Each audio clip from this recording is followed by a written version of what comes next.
Standing at the base of the Great Pyramid of Giza, you feel the weight of 46 centuries pressing down upon you. The sheer scale of it, the way each stone fits with impossible precision, the alignment with celestial bodies, the sheer audacity of its construction leaves you breathless. But then comes a quieter, more haunting realization. We don't know the name of the visionary who imagined it. We marvel at the pharaohs, we study the laborers, but the mastermind, the architect, remains shrouded in silence. This is not an isolated mystery.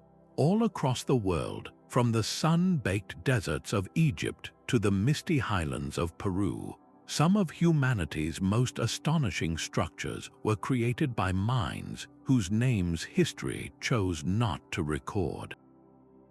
This video is a journey into the shadows to meet these silent masterminds, the architects who never carved their names into stone, yet whose genius defines our skyline and shapes our understanding of human potential. We will explore why these creators chose, or were forced, to remain anonymous. Was it humility, was it devotion, or was it something deeper? A cultural belief that the work itself, not the worker, was what truly mattered. Together, we'll traverse time and continent, from the labyrinthine chambers of ancient temples to the soaring vaults of Gothic cathedrals, uncovering the hidden stories behind the stones. These are tales not just of engineering and art, but of power, memory, and the eternal human urge to build something that outlives us. What can these anonymous giants teach us about our own relationship with legacy? In a world increasingly obsessed with personal credit and individual fame, their stories offer a profound counter-narrative, one where greatness is measured not by recognition, but by impact. By the end of our exploration, you will see these familiar monuments with new eyes, listening for the whispers of the forgotten hands and minds that made them possible. You are about to step into a hidden history, one written not in names but in stone and spirit. So let's begin. To truly understand the silent architects of the past, we must first step out of our modern mindset, a world obsessed with intellectual property and personal branding. Today, we rush to claim credit, to put our names on every idea, every design, every creation. But in the ancient world, this was often seen as the height of arrogance, a dangerous vanity that could offend the gods and disrupt the social order. Imagine a society where a grand temple or a towering pyramid was not seen as a monument to a single person's genius, but as a collective act of devotion. The architect was not a celebrity, they were a conduit. Their skill was a gift to be used in service of a pharaoh, a deity, or the community itself. To sign such a work would be like a scribe signing a prayer they were copying. It missed the point entirely. The glory belonged to the god it honored or the king who commissioned it, a permanent testament to their power and piety. This ethos of self-effacement was a powerful cultural force, deeply woven into the fabric of societies from Egypt to Mesopotamia. It was a philosophy that valued the eternal over the ephemeral, the divine over the individual, and the community over the self. This is why, when we look upon these ancient wonders, we feel the presence of something greater than any one person. We are witnessing the culmination of a shared vision, a sacred purpose that demanded the architect dissolve into the work, leaving only their brilliance behind for us to decipher. Their greatest legacy is this very anonymity, a silent challenge that pushes us to look beyond the name and appreciate the profound achievement itself. This collective spirit, this sacred anonymity, finds its purest expression in the dust and heat of the Egyptian desert, where the most famous anonymous structures in human history reach for the stars. And so we arrive at the first and perhaps most iconic of these silent masterminds, the builders of the Egyptian pyramids. these colossal structures are more than just tombs. They are eternal puzzles carved in limestone, their very existence a question mark that has taunted historians and engineers for millennia. We all know the name of Pharaoh Khufu, for whom the Great Pyramid was built, a king whose desire for immortality was so vast it required a mountain of stone to contain it. But who was the genius who translated that royal ambition into reality? Scattered clues point to a man named Himiunu, believed to be the vizier and master architect for Khufu. Inscriptions and his tomb's proximity to the pyramid suggest he was the project's overseer, a man who wielded unimaginable logistical power. Yet even his story is fragmentary, a whisper compared to the pharaoh's shout. For every Himiunu, there were thousands of other masterminds whose names are utterly lost: the quarry masters who knew exactly how to extract multi-ton blocks, the surveyors who achieved a near-perfect square base with nothing more than ropes and stakes, the engineers who devised ramps and lever systems to drag stones higher and higher into the desert sky. Consider the sheer audacity of their work. They aligned the Great Pyramid to true north with an accuracy within 1/15th of a single degree, a feat that would be impressive even with modern laser tools. They positioned it in relation to the stars, embedding celestial patterns into the very fabric of the earth. Each block, some weighing more than 60 tons, was cut, transported from miles away, and set with gaps between them less than the width of a human hair. This wasn't brute force, it was applied physics and mathematics of the highest order, all accomplished without the wheel, without iron tools, without any system of writing that detailed their methods. Their anonymity was not an accident of poor record-keeping. It was a fundamental principle of their society. In ancient Egypt, the architect was an instrument of the divine will, a craftsman executing the god-king's command. To claim personal glory for such a work would have been the deepest form of blasphemy, a theft of glory that belonged to the pharaoh and the gods. The legacy was collective, the achievement was for the state and the cosmos. The pyramid itself was the only signature they ever needed, a permanent, silent testament to a civilization that believed in building for eternity, not for ego. This profound cultural choice to vanish into the work, to let the creation utterly eclipse the creator, is a thread we will see woven through history, appearing again in the windswept plains of Salisbury, where an even more mysterious circle of stones stands against the sky. From the sun-scorched deserts of Egypt, we now travel northwest to the damp, green plains of Salisbury in England, where a different kind of architectural mystery stands against the sky. Stonehenge, this haunting circle of towering stones, is perhaps an even purer example of anonymous creation than the pyramids, because here we have no names at all, not even a Himiunu to hint at a master planner. For centuries, this monument has been a riddle wrapped in silence, its creators leaving behind not a single written word, not a carved inscription, only the immense, brooding stones themselves as their sole testimony. Unlike the pyramid builders who served a central god-king, the architects of Stonehenge emerged from a collective Neolithic culture, making their achievement a profound statement about community and shared purpose. The genius of Stonehenge lies not in a single moment of construction, but in a vision that unfolded over more than 1,500 years.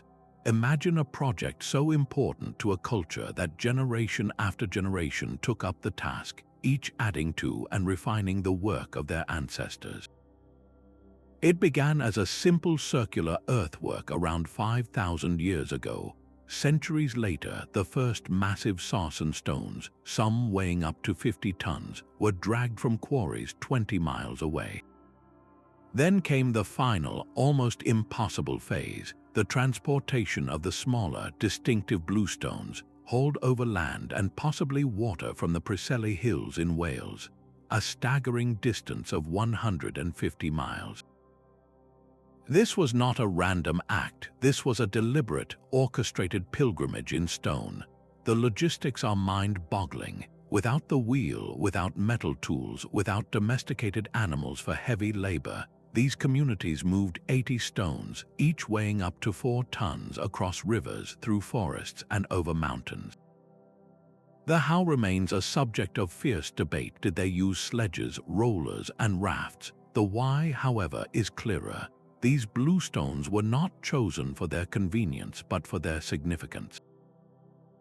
They were believed to hold healing properties or spiritual power, making the arduous journey itself a sacred act, a vital part of the monument's meaning. The architects who orchestrated this feat were master astronomers and engineers.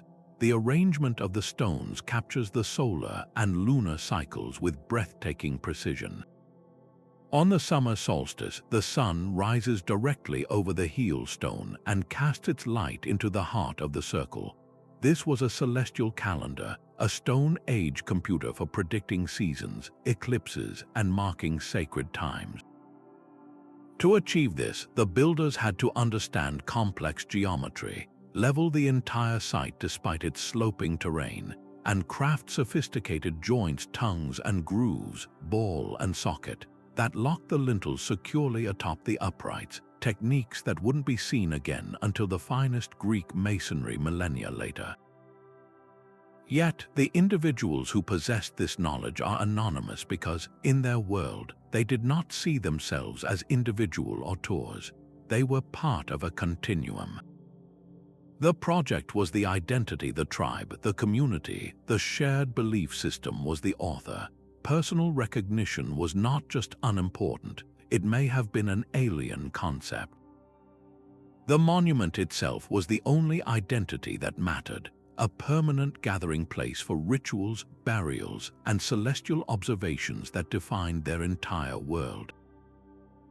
Their silent legacy is a powerful reminder that history's most enduring wonders are often not the product of a single brilliant mind, but the cumulative achievement of a culture united by a common vision.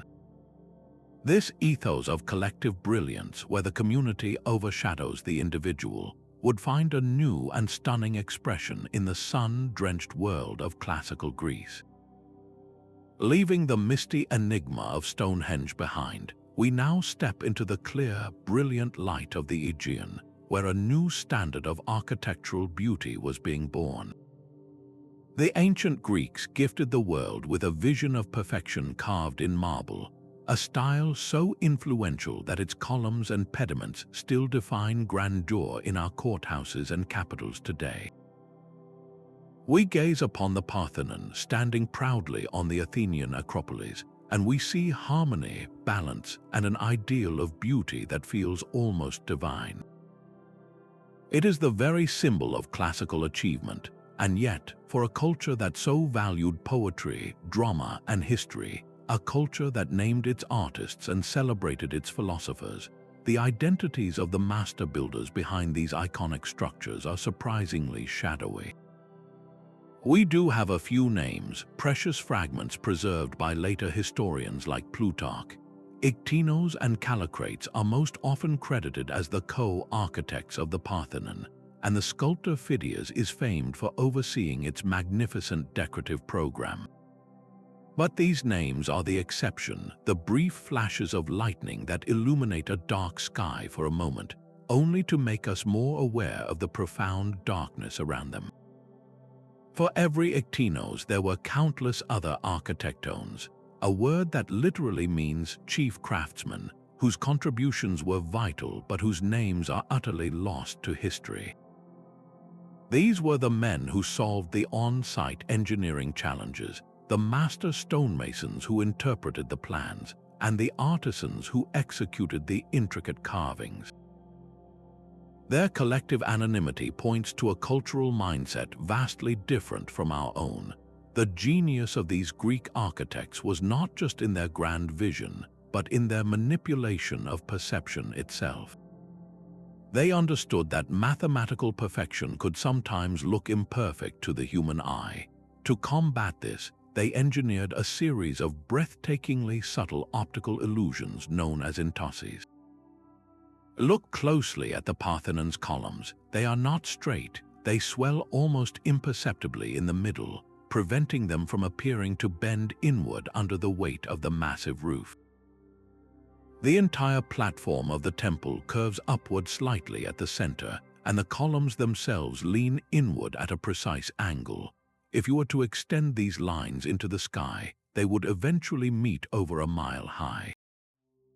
This curvature counteracts the optical illusion that a perfectly flat base would appear to sag.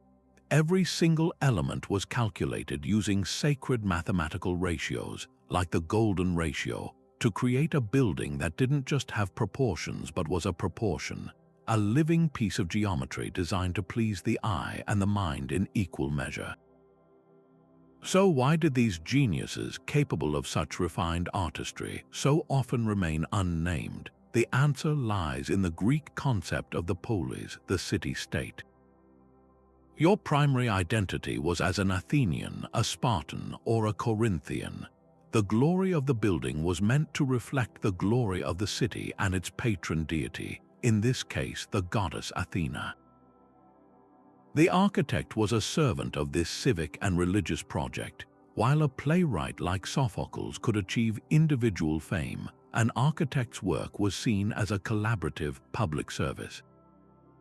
Furthermore, the process of construction was deeply collective. It was funded by public money, approved by citizen assemblies, and built by a workforce of free citizens, metics, resident foreigners, and slaves. In this context, singling out one individual for praise may have seemed contrary to the communal spirit of the endeavor. The Parthenon was not the work of Iktinos, it was the achievement of Athens itself. This tradition of brilliant, yet often collective and anonymous, engineering would not be lost. It was adopted, scaled up, and applied with ruthless efficiency by the next great Mediterranean power, a civilization that would use architecture not just to glorify gods, but to conquer a continent.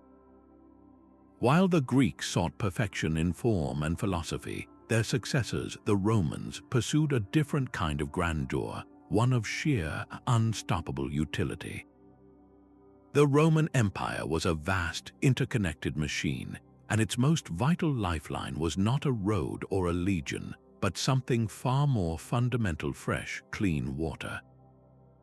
To feed their sprawling cities, monumental bathhouses, and countless fountains, Roman engineers designed and built aqueducts on a scale the world had never seen, structures that snaked across valleys and through mountains for hundreds of miles. We marvel at the graceful arches of the Pont du Gard in France or the towering remains of the Aqua Claudia in Rome. Yet we know almost nothing of the individuals who calculated their curves, who ensured their perfect pitch, who turned flowing water into the very symbol of Roman civilization. These hydrologic masterminds achieved the seemingly impossible with a quiet, systematic brilliance, and their chosen anonymity was a testament to a new kind of architectural ethos, one of disciplined service to the state. The genius of these unknown engineers was not in monumental decoration, but in an almost supernatural command of physics and geography. Their primary tool was not the chisel, but gravity itself. To move water dozens of miles from a mountain spring to a crowded city, they had to maintain a constant, gentle slope, a gradient of just a few feet per mile. Imagine the surveying challenge this presented. Without modern lasers or GPS, they used simple tools like the chorobates, a precise leveling instrument, to chart a course across unpredictable terrain. If a hill was in the way, they tunneled through it. If a valley needed crossing, they built a bridge of breathtaking height and strength. Every decision was a masterpiece of pragmatic calculation. The water channel itself, the specus, was often covered to prevent evaporation and contamination, and lined with a special waterproof mortar called opus signinum that was so effective it remains intact in places 2,000 years later. This was architecture as a vital public service, a life-giving system that required not just initial construction but constant, vigilant maintenance by teams of anonymous workers who patrolled the channels, ensuring the empire's heart kept beating. This culture of self-effacing expertise was deeply intertwined with the Roman military. Many of these hydraulic projects were overseen by the army's corps of engineers, the architecti. For a Roman soldier-engineer, individual recognition was not the goal. The glory of Rome was. His work was an act of duty, a discipline as important as any battle. He applied the same regimented skill and organizational prowess used to build fortified camps and siege engines to the peaceful conquest of nature itself. His name was irrelevant, his legion's standard and the emperor he served were what mattered. This military mindset produced structures that were not only functional but incredibly resilient. They used advanced techniques like inverted siphons, pressurized lead pipes that could carry water across deep valleys, and up the other side, demonstrating a sophisticated understanding of hydraulics. The aqueducts were the empire's circulatory system, and their anonymous engineers were the unseen physicians, ensuring its health. This profound dedication to a collective cause, where the individual willingly vanishes into the work for the greater good, created a legacy far more enduring than any single name. It was a philosophy that would not die with the empire but would be quietly carried forward, finding a new home in the spiritual fervor of the medieval age, where it would be expressed not in stone conduits for water, but in stone vaults reaching for heaven. As the Roman Empire's centralized power faded, giving way to the fragmented kingdoms of medieval Europe, the very nature of architectural knowledge underwent a profound transformation. No longer was grand construction a state-sponsored endeavor directed by military engineers. Instead, the secrets of building on a monumental scale became the closely guarded property of a new class of artisans, the master builders organized into powerful guilds. This wasn't a decline into darkness, but rather the birth of a new system, one built on mentorship, tradition, and a sacred vow of secrecy that would ensure the survival of advanced techniques for centuries. Imagine a young boy, perhaps 12 or 13 years old, being apprenticed to a master mason. His education would not take place in a classroom or with textbooks, but on the scaffolding of a half-built cathedral, his hands learning the feel of stone and the heft of a hammer. For 7 long years, he would serve his master, mixing mortar, fetching tools, and slowly, painstakingly, learning the trade from the ground up. This was the world of the medieval guild, a rigid but incredibly effective system that turned raw youths into artists capable of shaping the very skyline of Christendom. The guild system was the medieval internet for craft knowledge, but with one crucial difference: access was everything and it was earned, not given. These organizations were part trade union, part regulatory body, and part secret society. They established strict standards for quality, controlled wages, and protected the livelihoods of their members from outside competition. But their most vital function was the preservation and transmission of architectural know-how. The master builder held a position of immense respect, but he was not a lone genius in the modern sense. He was a custodian. His duty was not to invent a wholly new style for his own glory, but to faithfully interpret and execute the concept, often a rough plan provided by a cleric or patron, while also training the next generation to do the same, perhaps even better. The techniques he taught were not written down in manuals that could be stolen or lost. They were passed on through demonstration, through oral tradition, and through a language of symbols, the mysterious mason's marks that each craftsman carved into his finished stone. These marks were not signatures for fame, they were signatures for accountability, a way for the master to track the workmanship of each man and ensure the guild's rigorous standards were met. This culture created a powerful ethos of humility and collective ownership. A master might spend his entire life working on a single cathedral, knowing he would never see its completion. His apprentice would carry on his work, and his apprentice's apprentice after that. The project itself was the star, a testament to the faith of the entire community and the glory of God.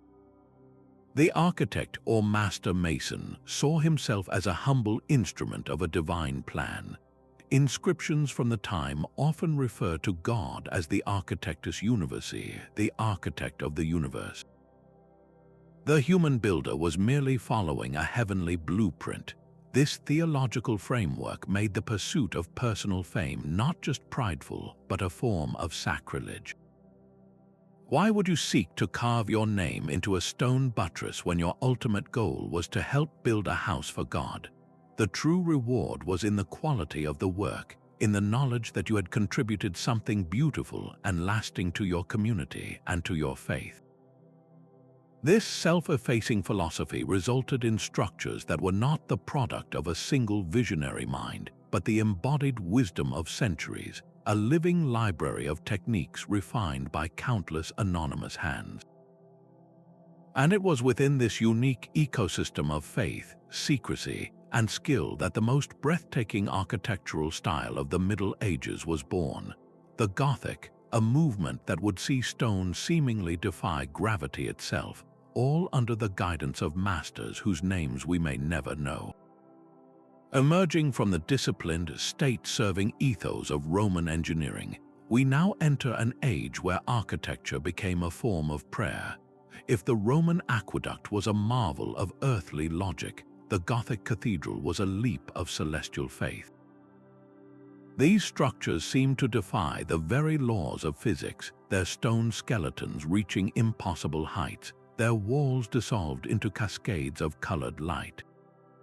We know the names of the bishops who funded them and the towns that cherished them, but the true magicians, the master masons who conceived these stone visions, are, for the most part, ghosts in their own machines.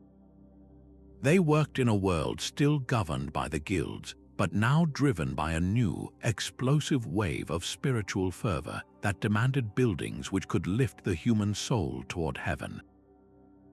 The process of building a cathedral was an act of profound belief in itself. A master mason would often begin with nothing more than a concept, a rough diagram scratched onto a plaster tracing floor, a set of ideal geometric proportions based on biblical numbers, or a simple wooden template for a key arch.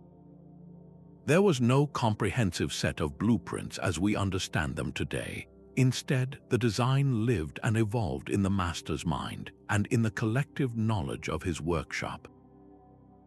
He was both architect and foreman, a CEO of the sacred, making critical decisions on the fly as the walls rose skyward. He had to be a master of geometry, structural engineering, material science, and logistics, all while managing a small army of specialized craftsmen, stonecutters, carvers, glassmakers, and carpenters. If the foundation settled unevenly or a patron demanded a change, the master mason would adapt his entire design intuitively, his genius expressed in real-time corrections that ensured the entire fragile-looking edifice remained standing. His tools for revolutionizing architecture were both bold and elegant. The ribbed vault allowed the weight of the stone ceiling to be channeled down along slender columns, making the walls beneath seem unnervingly thin and light. But the true stroke of genius was the flying buttress, an external stone arm that leaps through the air from a distant pier to catch the thrust of the vaults, like a friend steadying you from falling. This exoskeleton of stone meant the walls were no longer primary load-bearing elements. They could be turned into vast, fragile canvases for the most revolutionary element of all, stained glass. The master mason and the glass artist collaborated to turn solid matter into luminous narrative. Sunlight passing through these jewel-toned windows transformed the interior into a kaleidoscope of divine storytelling. making theology visible and tangible for the often illiterate congregation. The building itself became a sermon in stone and light. This staggering innovation was achieved by individuals who saw their brilliance not as a personal attribute to be celebrated, but as a divine gift to be humbly employed. The inscription on the labyrinth in the floor of Chartres Cathedral is profoundly telling. It once featured a central plaque naming the master masons but framed them as working under the direction of the Holy Spirit. Their anonymity was an active spiritual discipline, a form of piety. To claim credit for creating a house for God would have been the ultimate vanity. The true architect was God, the master mason was merely his humble draftsman. This self-effacement did not inhibit creativity, it liberated it. Freed from the pressure of building a personal legacy or a unique brand, these masters could focus entirely on solving the grandest artistic and engineering problems of their age, pushing each other to new heights in a silent, centuries-long collaboration. Their shared goal was not fame, but a collective pursuit of beauty in the service of the divine. This sacred approach to anonymous creation, where art becomes an act of worship rather than self-expression, finds a stunning parallel in another great religious tradition, one that would use geometry instead of glass to inspire awe and reflect the infinite. From the celestial aspirations of Gothic stonework, we now journey to a world where architecture becomes a meditation on the infinite itself. Across the Islamic world, from the sun-drenched courtyards of Andalusia to the grand courtyards of Isfahan, another tradition of anonymous genius flourished, one that expressed divinity not through soaring height, but through mesmerizing, boundless complexity. Walk into the Court of the Lions in the Alhambra or stand beneath the dome of a medieval mosque, and you are immediately enveloped by a universe of pattern. Stars interlock with dizzying precision, flowers bloom in perfectly symmetrical repetition, and lines weave and dance without beginning or end. This is not mere decoration. It is a profound theological statement rendered in tile, stone, and stucco, and the mathematicians and artists who conceived these visions remain, almost without exception, nameless. The creation of these patterns was a discipline that sat precisely at the intersection of art, science, and faith.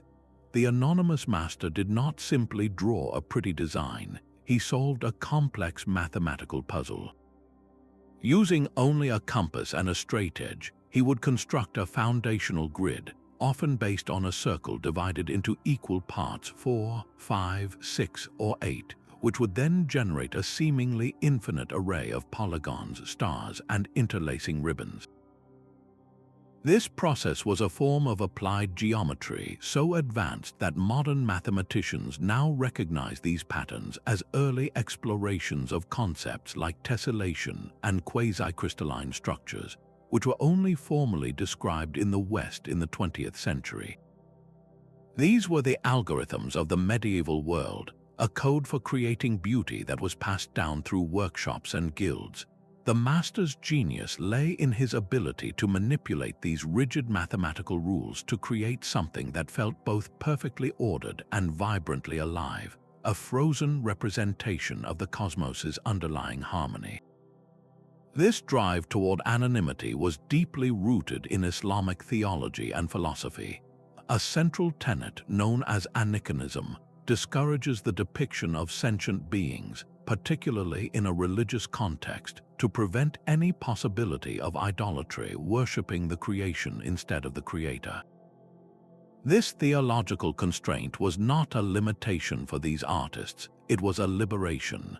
It forced innovation away from figurative representation and toward abstraction, pushing them to explore the very language of creation, geometry, symmetry, and rhythm. By avoiding the portrayal of individuals, they also avoided elevating the individual artist. The focus remained entirely on the work itself as a reflection of divine order. The repeating, infinite patterns symbolized the unchanging and eternal nature of God, while the absence of a clear beginning or end in the design pointed toward infinity and the oneness of creation. The artist was a humble participant in this divine order, a channel through which eternal truths could be made visible. His personal identity was irrelevant next to the universal message he was conveying. The legacy of these silent geometers is astonishingly pervasive. Their intricate giri patterns, once confined to the walls of palaces and mosques, now influence everything from modern graphic design and textile patterns to the structural calculations of contemporary architects seeking efficient and beautiful ways to distribute weight and stress. They demonstrated that the most powerful and enduring artistic traditions can be born from a culture of collective improvement and shared knowledge, where each generation of unnamed craftsmen refined and built upon the work of the last. Their greatest masterpiece was not a single building, but an entire visual language, a grammar of form and pattern that continues to speak to us of unity, infinity, and the beautiful logic that underpins our world.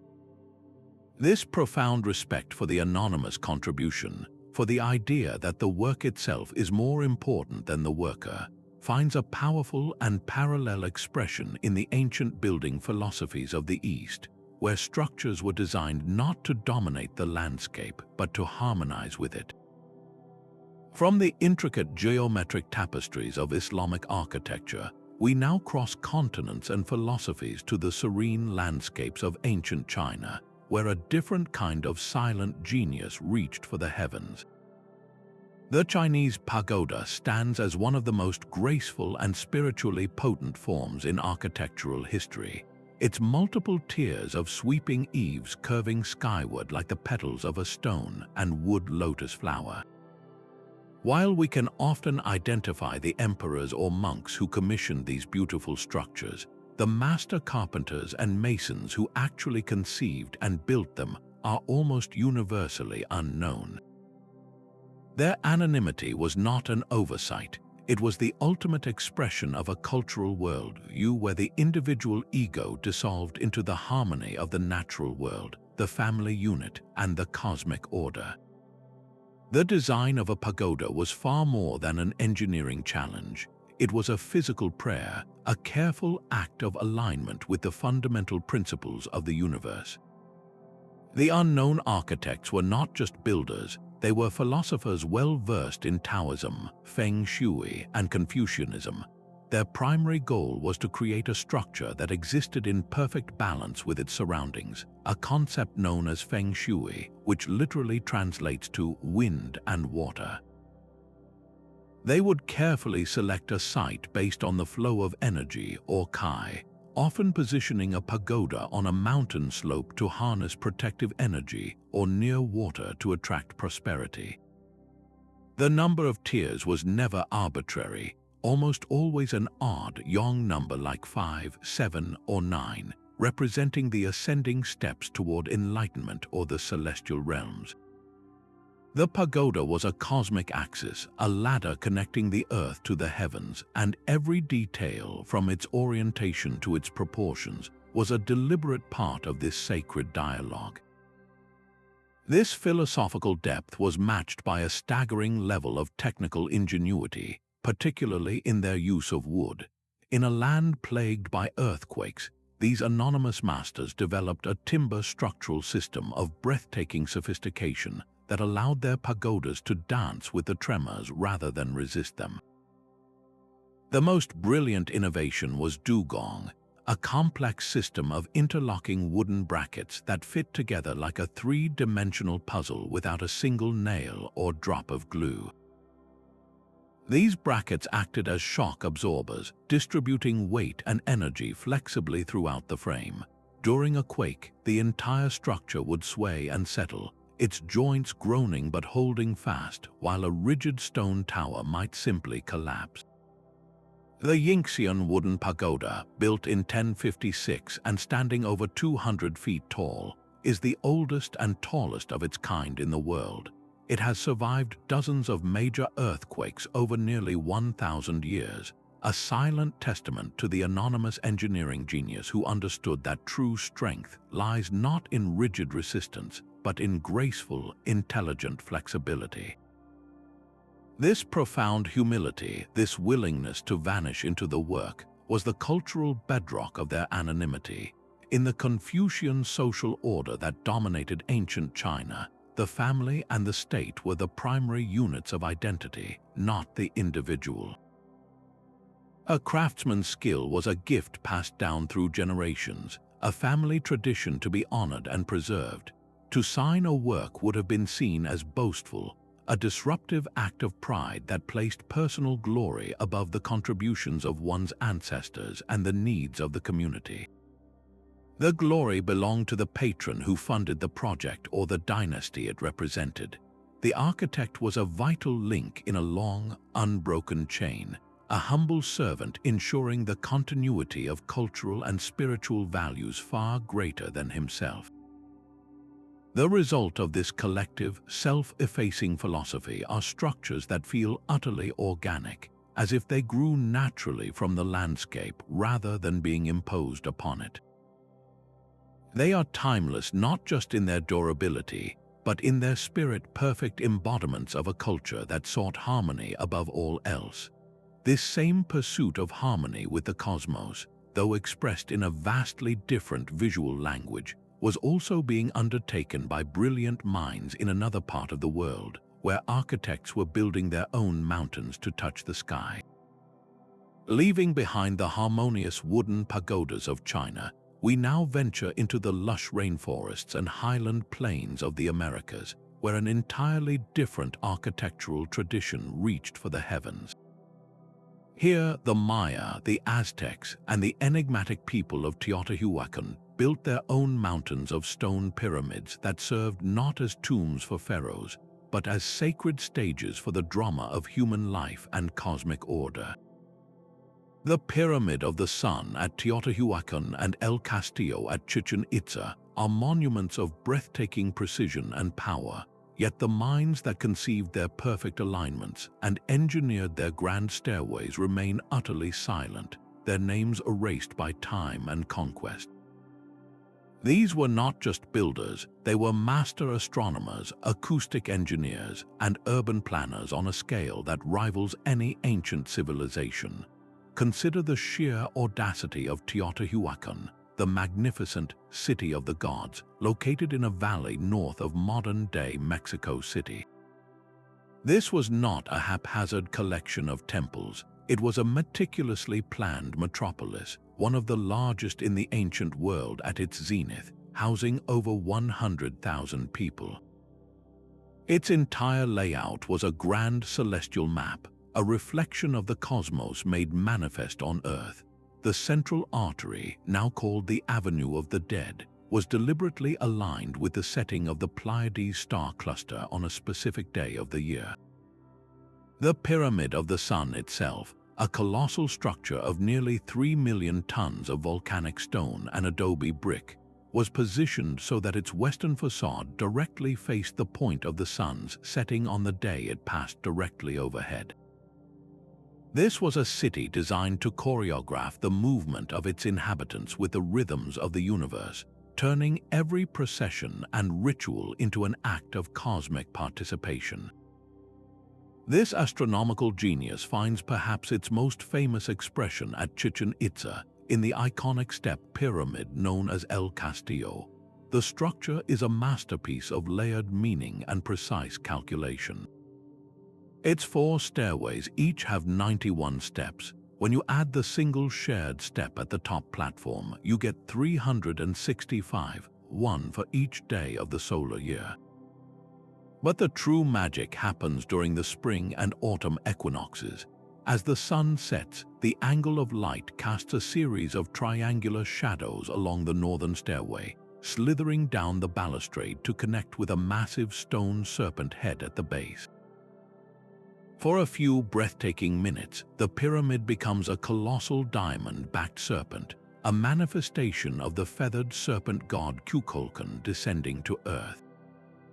This was not a happy accident. It was the product of generations of meticulous observation and mathematical genius, a feat requiring an advanced understanding of solar cycles and projective geometry. Beyond this celestial choreography, these anonymous engineers manipulated something even more intangible: sound. The acoustics at many of these sites are so precise they feel supernatural.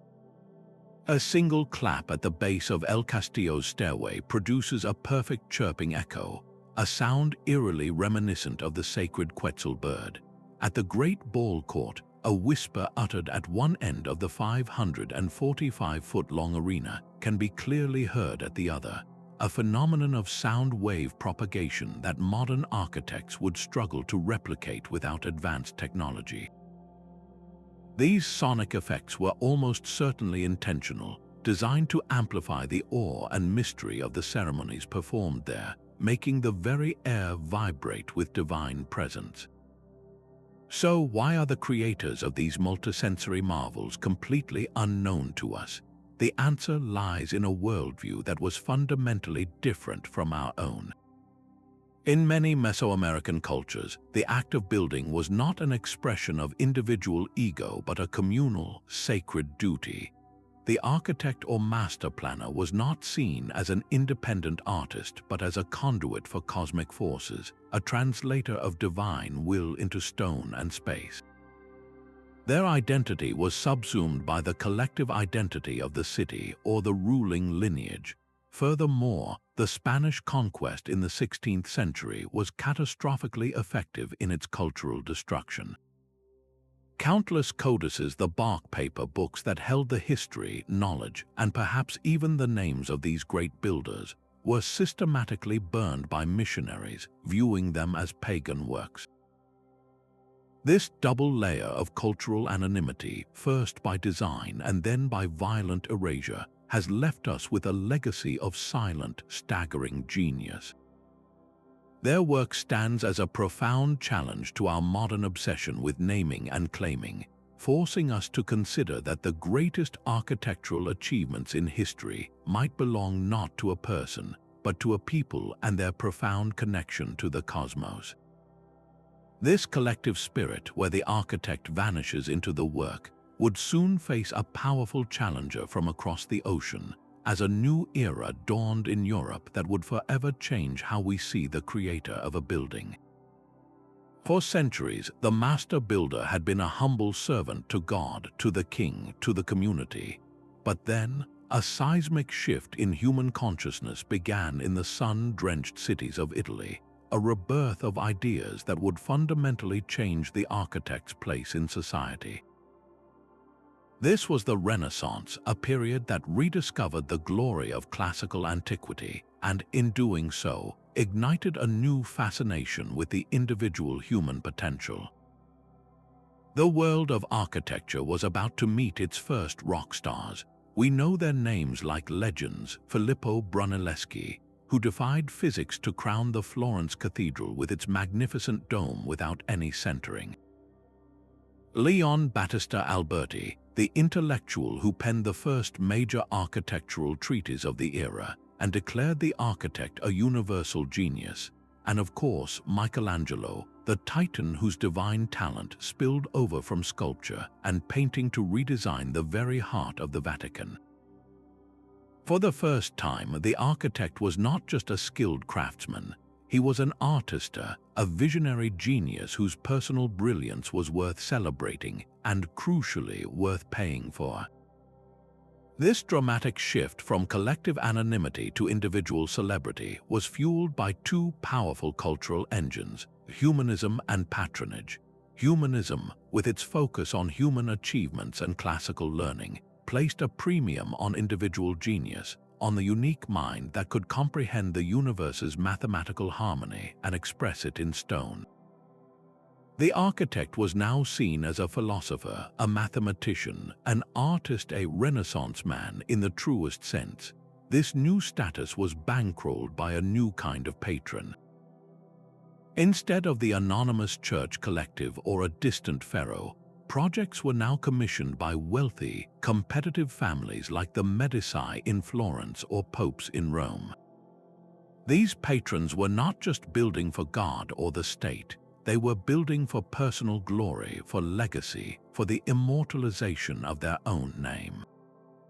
And they understood that to create a truly magnificent, era-defining building, they needed to hire not a guild but a genius. Hiring a Brunelleschi was like securing a superstar athlete today. It brought immense prestige and guaranteed that your building would be the talk of all Italy. The patron's name and the architect's name would be forever intertwined in the history books, a mutually beneficial pact for immortality. Yet, for all the spotlight shone on these few celebrated masters, the vast workshop of artisans who actually translated their visions into reality remained shrouded in the same old shadows. This is the great paradox of the Renaissance. We marvel at Michelangelo's Laurentian Library staircase in Florence, a dynamic cascade of volcanic stone that seems to flow down into the room. But we do not know the names of the stone carvers who, under his direction, painstakingly shaped each curving step from solid rock based on his wax models. Brunelleschi's dome is rightfully his masterpiece, but its construction relied on the labor of teams of masons, carpenters, and ox drivers who executed his ingenious systems of herringbone brickwork and double-shell design. These men were the anonymous arms of the celebrated brain. The system of large workshops, or botteg, meant that while the master received the credit and the payment, dozens of assistants, apprentices, and specialized craftsmen did the painstaking work, their individual contributions deliberately blended into the unified style of the master's brand. This erasure was even more profound for two groups, women and the lower classes. While a handful of extraordinary women like Sophonisba Anguissola achieved fame as painters, the path to architectural recognition was virtually closed.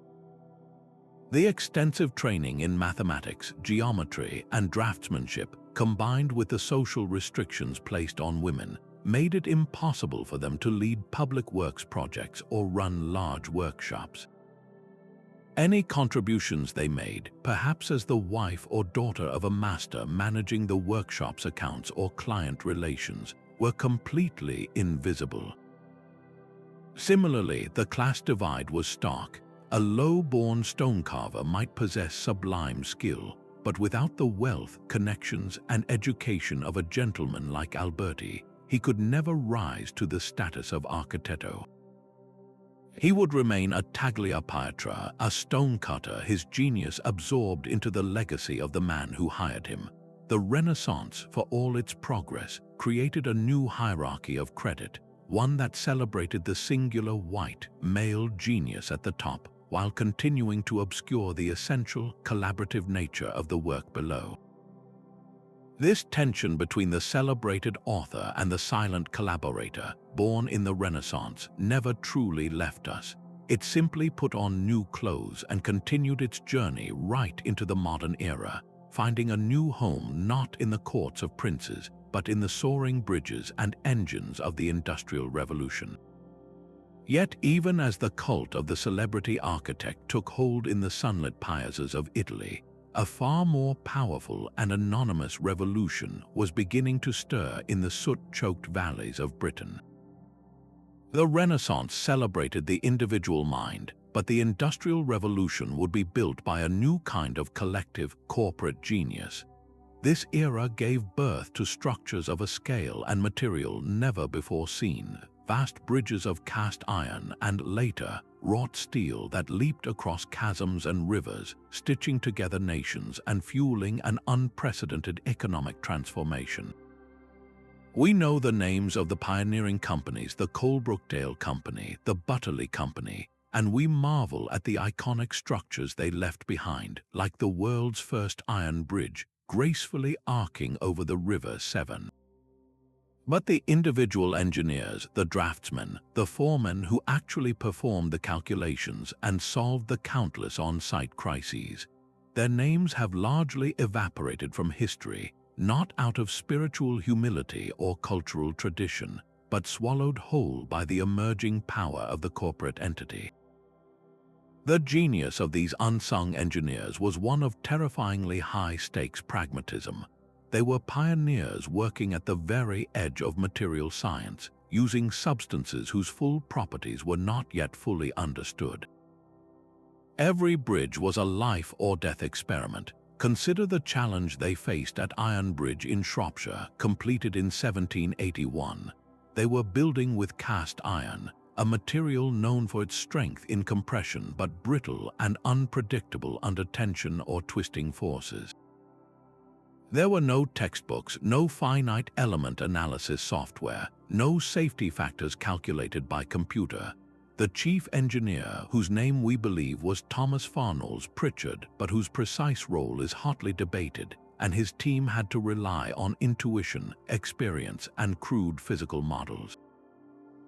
They designed the bridge using traditional carpentry joinery techniques, literally translating woodworking joints into cast iron, creating dovetails, mortises, and tenons that were then cast as single, massive pieces. Every calculation of load, stress, and strain was done by hand and by feel, a testament to a deep, almost instinctual understanding of structural mechanics.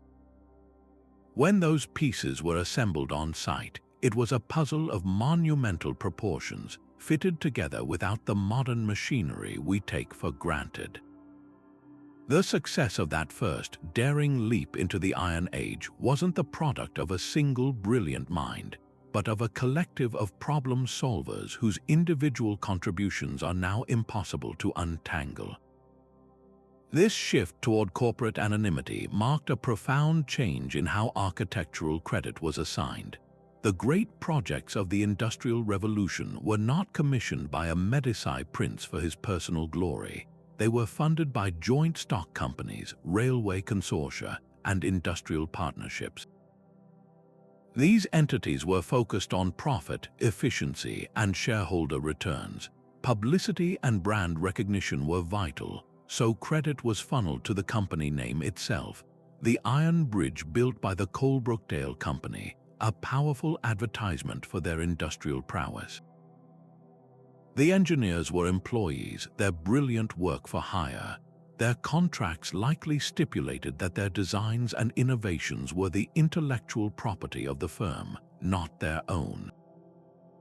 The corporate report, the company ledger, the shareholder announcement, these became the new historical records, and they were far more interested in tonnage of iron produced and dividends paid than in naming the quiet draftsman who devised a clever new way to distribute a load. This system produced wonders that defined the modern world: the towering trestle bridges of the railways, the vast cantilevers like the Fourth Bridge. But it created a new kind of silent mastermind, the salaried innovator, whose genius was absorbed into the brand of his employer. Yet, the legacy of these anonymous minds is all around us, in the very skeleton of our modern infrastructure. The empirical rules of thumb they developed, the hard-won lessons from occasional tragic failures, the gradual standardization of I-beams and truss designs, all of this formed the foundational grammar of modern civil engineering. They proved that progress could be a collaborative corporate endeavor, driven by teams of experts working toward a common industrial goal rather than a single artistic vision.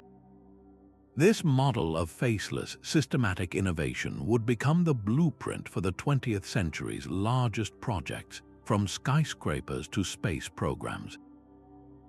And just as this new era of anonymous, large-scale engineering was solidifying, the world would be plunged into a series of conflicts that would demand a different kind of architecture altogether, one where secrecy wasn't just a byproduct of corporate policy, but an absolute matter of life and death. Yet, even as corporate entities absorbed the credit for peacetime progress, a far more intense and absolute form of anonymity was being forged in the crucible of war. When national survival is at stake, innovation moves into the shadows and the architect becomes a ghost, their work defined by a single, brutal imperative: function over form, secrecy over signature. The 20th century, scarred by 2 world wars and a prolonged Cold War, became the greatest incubator for this kind of hidden architecture.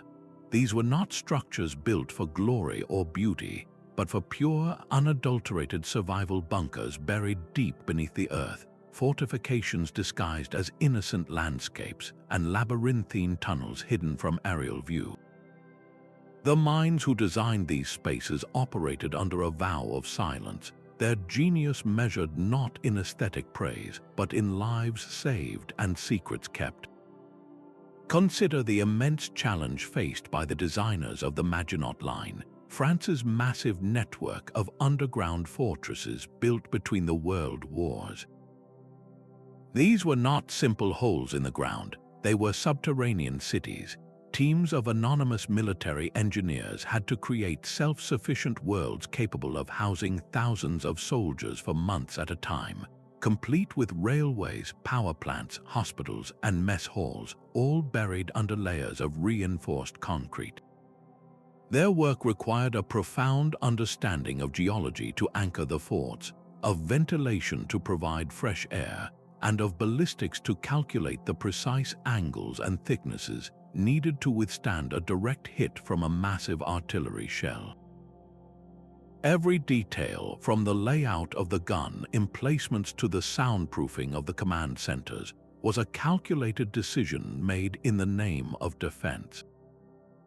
And yet, we know few of their names. Their brilliance was a state secret, their blueprints classified, their personal contributions erased for the sake of operational security. Their legacy is a paradox, monumental structures intended to be invisible, their success depending on never being seen or used. This ethos of secretive, defensive innovation reached its zenith during the Cold War, a period of profound psychological tension where the greatest architectural achievements were those nobody was supposed to know about. Think of the vast and intricate networks of government bunkers like the Greenbrier in West Virginia, designed to shelter the entire United States Congress in the event of nuclear Armageddon. Built in secret under a luxury hotel, this facility was a masterpiece of deception and engineering, complete with a fake television studio to maintain the cover story. Its architects and builders were vetted for top-secret clearance, their work hidden behind false walls and sworn to secrecy for decades. Their design solved incredible problems: how to shield against radiation, how to stockpile years of supplies, how to filter air for biological contaminants. They created a world intended to reboot civilization, yet they could never speak of it, receive an award for it, or even sign their name to it. Their anonymity was the ultimate badge of their success. But this shadow architecture wasn't only for the powerful. From the claustrophobic Anderson shelters in London backyards to the terrifyingly simple yet effective Viet Cong tunnel networks at Ku Kai, anonymous designers have consistently risen to the occasion under the most dire circumstances. The Ku Kai tunnels are a stunning example of ingenuity born from necessity. Working with little more than hand tools, these unseen engineers designed multi-level cities deep beneath the jungle floor, complete with hidden entrances, weapon workshops, hospitals, and even theaters. They incorporated clever ventilation systems disguised as termite mounds and booby-trapped passageways to confound enemy soldiers. This was architecture stripped to its most essential elements: protection, movement, and surprise. The designers of these spaces weren't seeking fame, they were fighting for their lives and their cause. Their work demonstrates a universal truth: when the stakes are highest, the need for individual recognition vanishes, and the collective will to survive gives birth to some of the most brutally efficient and innovative structures ever conceived. This tradition of necessary, life-preserving anonymity continues today, not just in military projects, but in the design of data fortresses and secure financial centers, proving that the silent mastermind is not a relic of the past. And just as conflict has hidden its architects, so too has a much longer, quieter conflict within society itself, one that has systematically erased the contributions of an entire gender from the architectural record. While the architects of war worked in secrecy for the sake of security, an entire group of master builders throughout history has been forced into a different kind of silence, not by choice or conflict, but by the simple, stifling weight of societal norms. For centuries, the story of architecture has been written as a male pursuit, a narrative of great men and their monumental works. But if we listen closely to the whispers in the stones, we can hear another story, one of profound female influence, systematically erased from the record. From the grandest palaces to the most humble homes, women have always been architects, as visionary patrons, as ingenious designers working from the shadows, and as artisans whose hands shaped the very spaces we admire. Their anonymity was not a spiritual choice or a corporate policy. It was an imposition, a forced silencing that makes their contributions all the more remarkable to uncover. Consider the figure of the great lady patron, a woman who, while perhaps not wielding a trowel herself, was the undeniable mastermind behind a project. In 17th century England, Lady Anne Clifford wasn't just a wealthy aristocrat. She was a relentless builder and restorer. After a lifelong legal battle to reclaim her inheritance, she dedicated her later years to restoring the castles of her northern estates Skipton, Appleby, and Brougham. She didn't merely sign the checks, she was intimately involved in the design and direction, infusing these military strongholds with a new sense of domestic comfort and personal legacy, turning them into monuments of her own resilience. Centuries earlier, and in a completely different context, we find the powerful Abbess Hildegard von Bingen in 12th century Germany. A renowned mystic, composer, and philosopher, she almost certainly oversaw the design and construction of her monastery at Rupertsberg. While no master mason's name is recorded, the very layout of the community, its emphasis on light, space for contemplation, and integration with the natural world, bears the unmistakable imprint of her visionary mind and her belief that architecture should serve the health of both the soul and the body. Then there are the countless completely anonymous women whose design work was a direct function of their daily lives and domestic expertise. For much of history, the division between building and home did not exist. The design of living spaces, the layout of kitchens for efficiency, the creation of gardens as extensions of the home, the development of vernacular styles that responded to local climate and materials. This was often the domain of women, knowledge passed down from mother to daughter.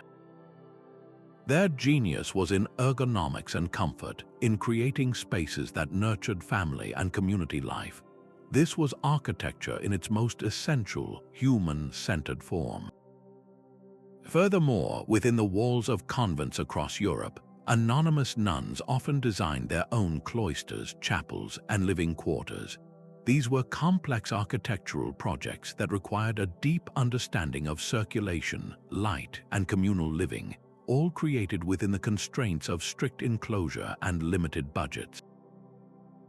They designed for a specific female experience, creating spaces of quiet productivity, spiritual retreat, and intellectual pursuit, yet their names are lost, their work attributed simply to the convent. The reasons for this systematic erasure are deeply rooted in the legal and social structures of the past.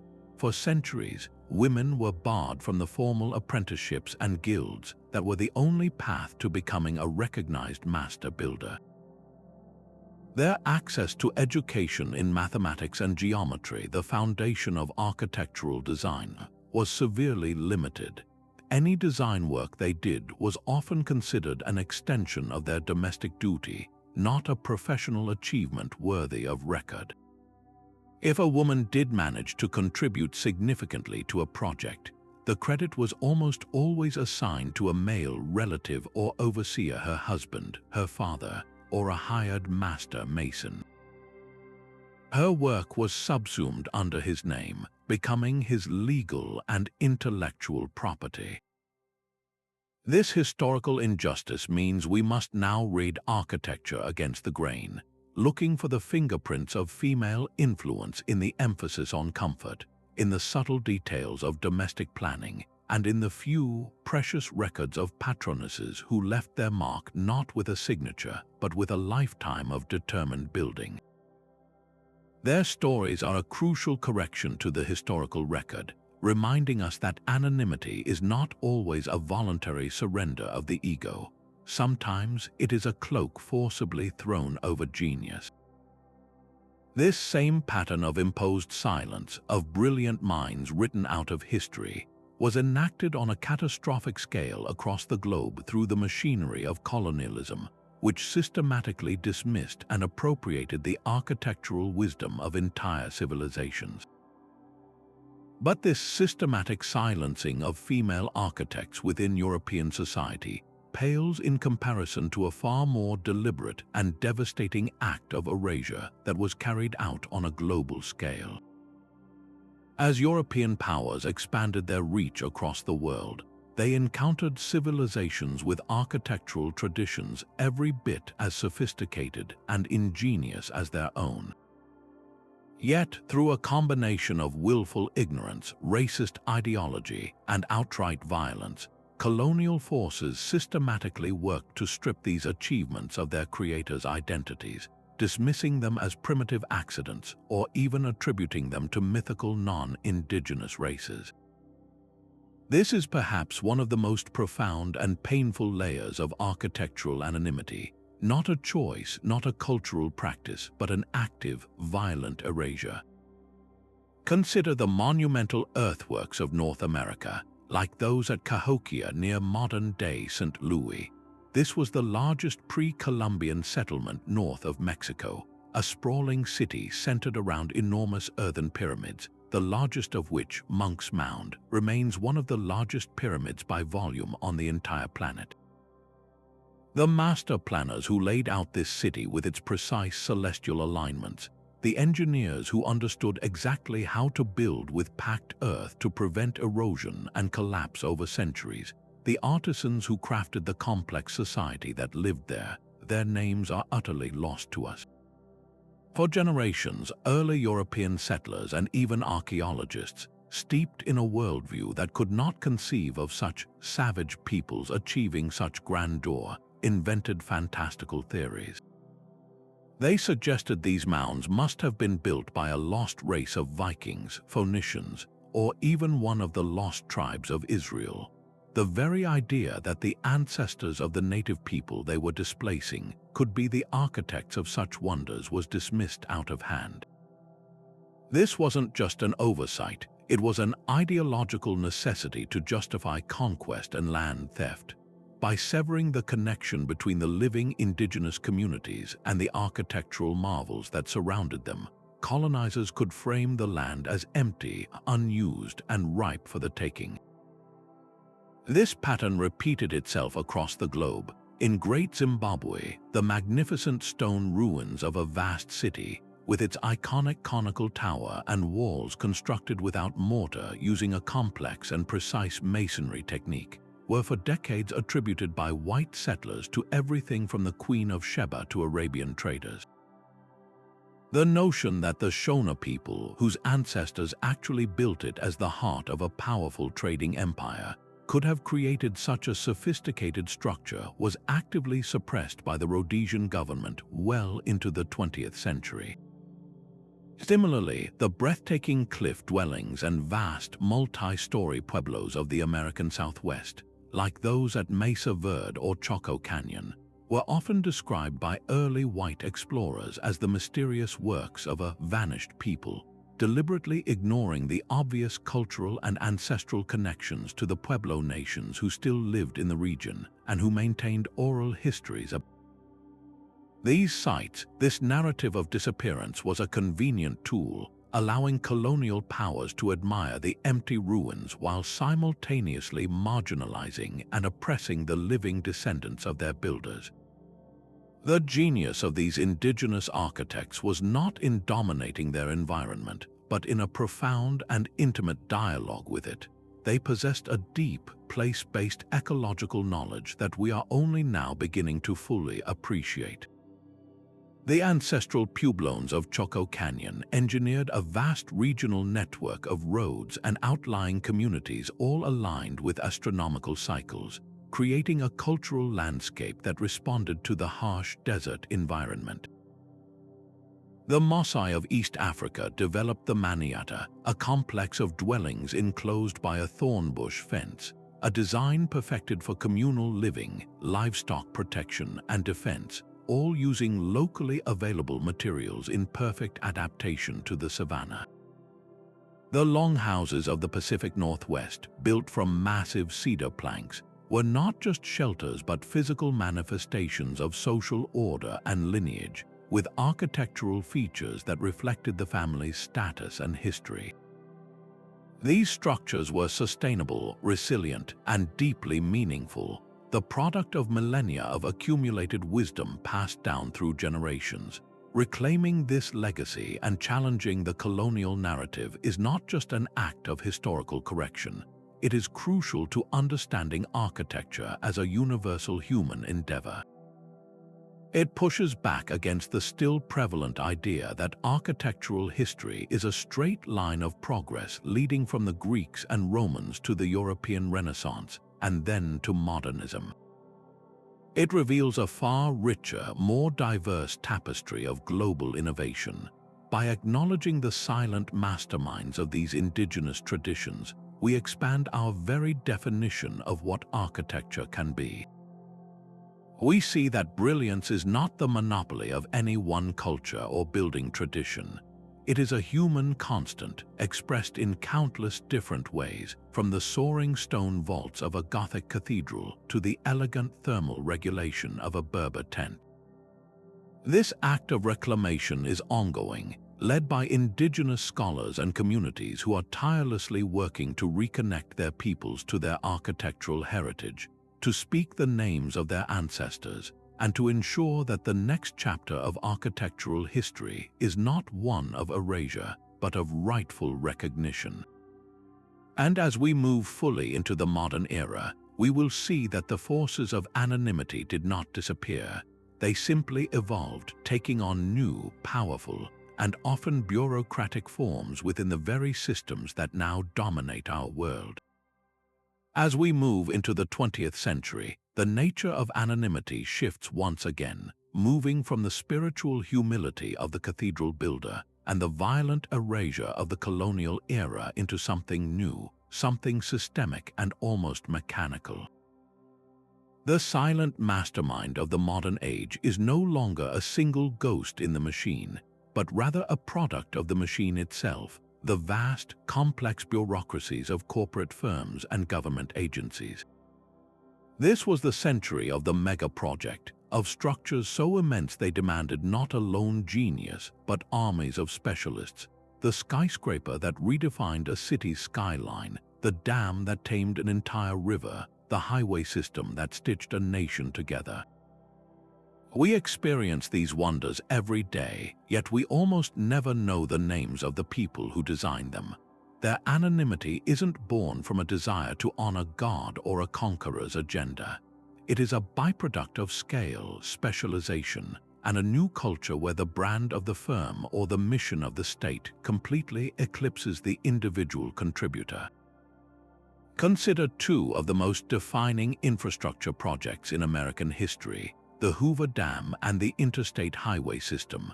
The Hoover Dam is a monument of almost incomprehensible scale, a curved wall of concrete taller than a 60-story building, holding back the mighty Colorado River.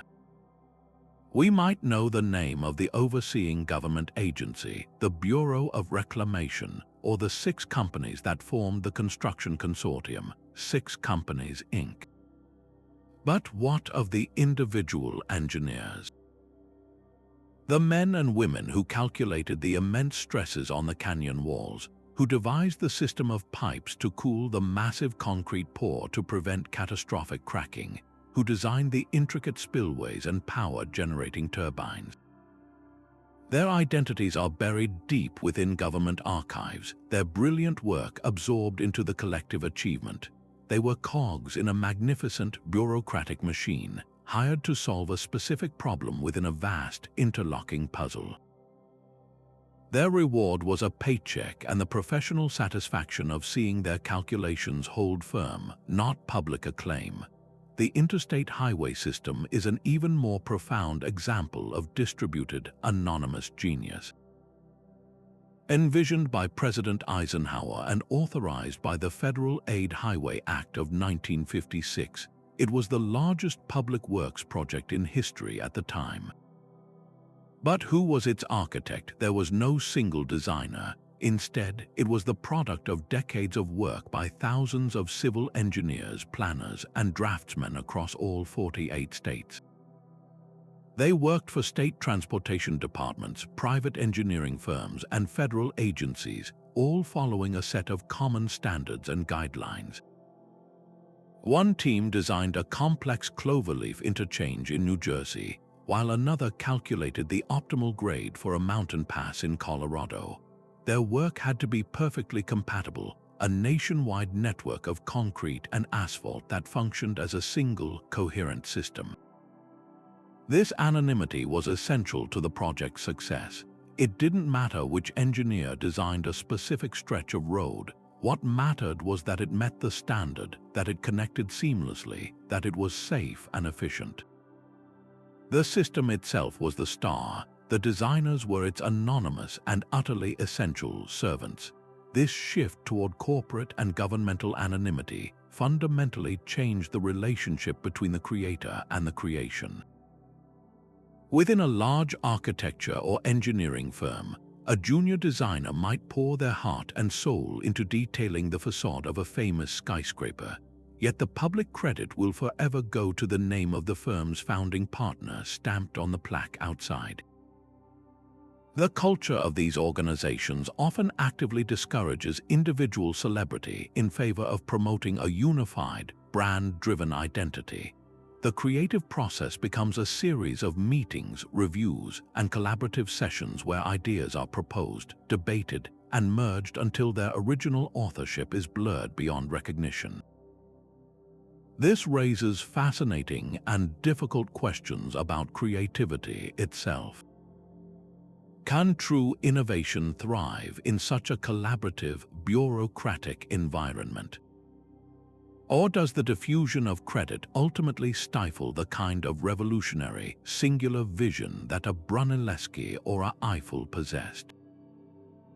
The evidence of the 20th century suggests a paradox. These systems produced some of the most ambitious and impactful structures ever built, yet they often did so by harnessing the collective intelligence of countless unnamed minds, each contributing a small piece to a puzzle so large that no one person could ever claim to have envisioned it whole. This model of large-scale, anonymous collaboration did not end with the 20th century. It simply evolved, finding a new and even more abstract home in the digital realm, where the very tools of design are now being created by a new generation of silent masterminds. And so we arrive at the most contemporary iteration of our silent masterminds, a shift so profound it challenges the very definition of what an architect is. The tools have changed from compass and chisel to keyboard and code, but the principle of hidden genius remains. Today, the most influential designs are not always born from a sketch on a tracing paper floor, but from lines of code executed in the silent hum of a data center. We are entering the age of algorithmic architecture, where the master builders are programmers and data scientists, the modern era's anonymous architectones whose creations are shaping our world from behind a digital veil. This process is a fascinating dance between human intention and machine execution. An architect or designer begins by establishing a set of parameters, goals, and constraints, what in the field is known as a design space. They might input data on the site's sun path, prevailing winds, local material costs, building codes, and the desired number of rooms or square footage.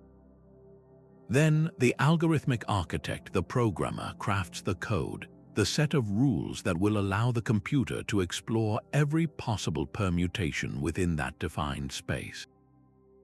Using techniques like generative design or evolutionary algorithms, the software can generate thousands, even millions, of potential design options in the time it takes a human to draft a single floor plan. It isn't creating out of thin air. It's systematically and tirelessly exploring a universe of possibilities that a human mind could never comprehend in a lifetime. The resulting forms can be breathtakingly organic, complex, and optimized in ways that feel almost alien, buildings that look like they were grown rather than built, with swooping curves and intricate lattices that are both structurally sound and incredibly material efficient. The anonymity of these digital masterminds is a product of our new technological landscape. When we marvel at a building's facade, optimized by an algorithm to maximize shade and minimize heat gain, we praise the architecture firm. We rarely, if ever, learn the name of the software engineer who wrote the script that made it possible. Their work is considered a tool, a proprietary piece of software, or simply a technical step in a much larger process. They are employees of large firms or tech startups, their brilliant code owned by their corporate employers, much like the engineers of the Industrial Revolution. Their contribution is vital but seen as infrastructural, a behind-the-scenes enabler rather than a primary act of creation. This creates a new kind of blurry authorship.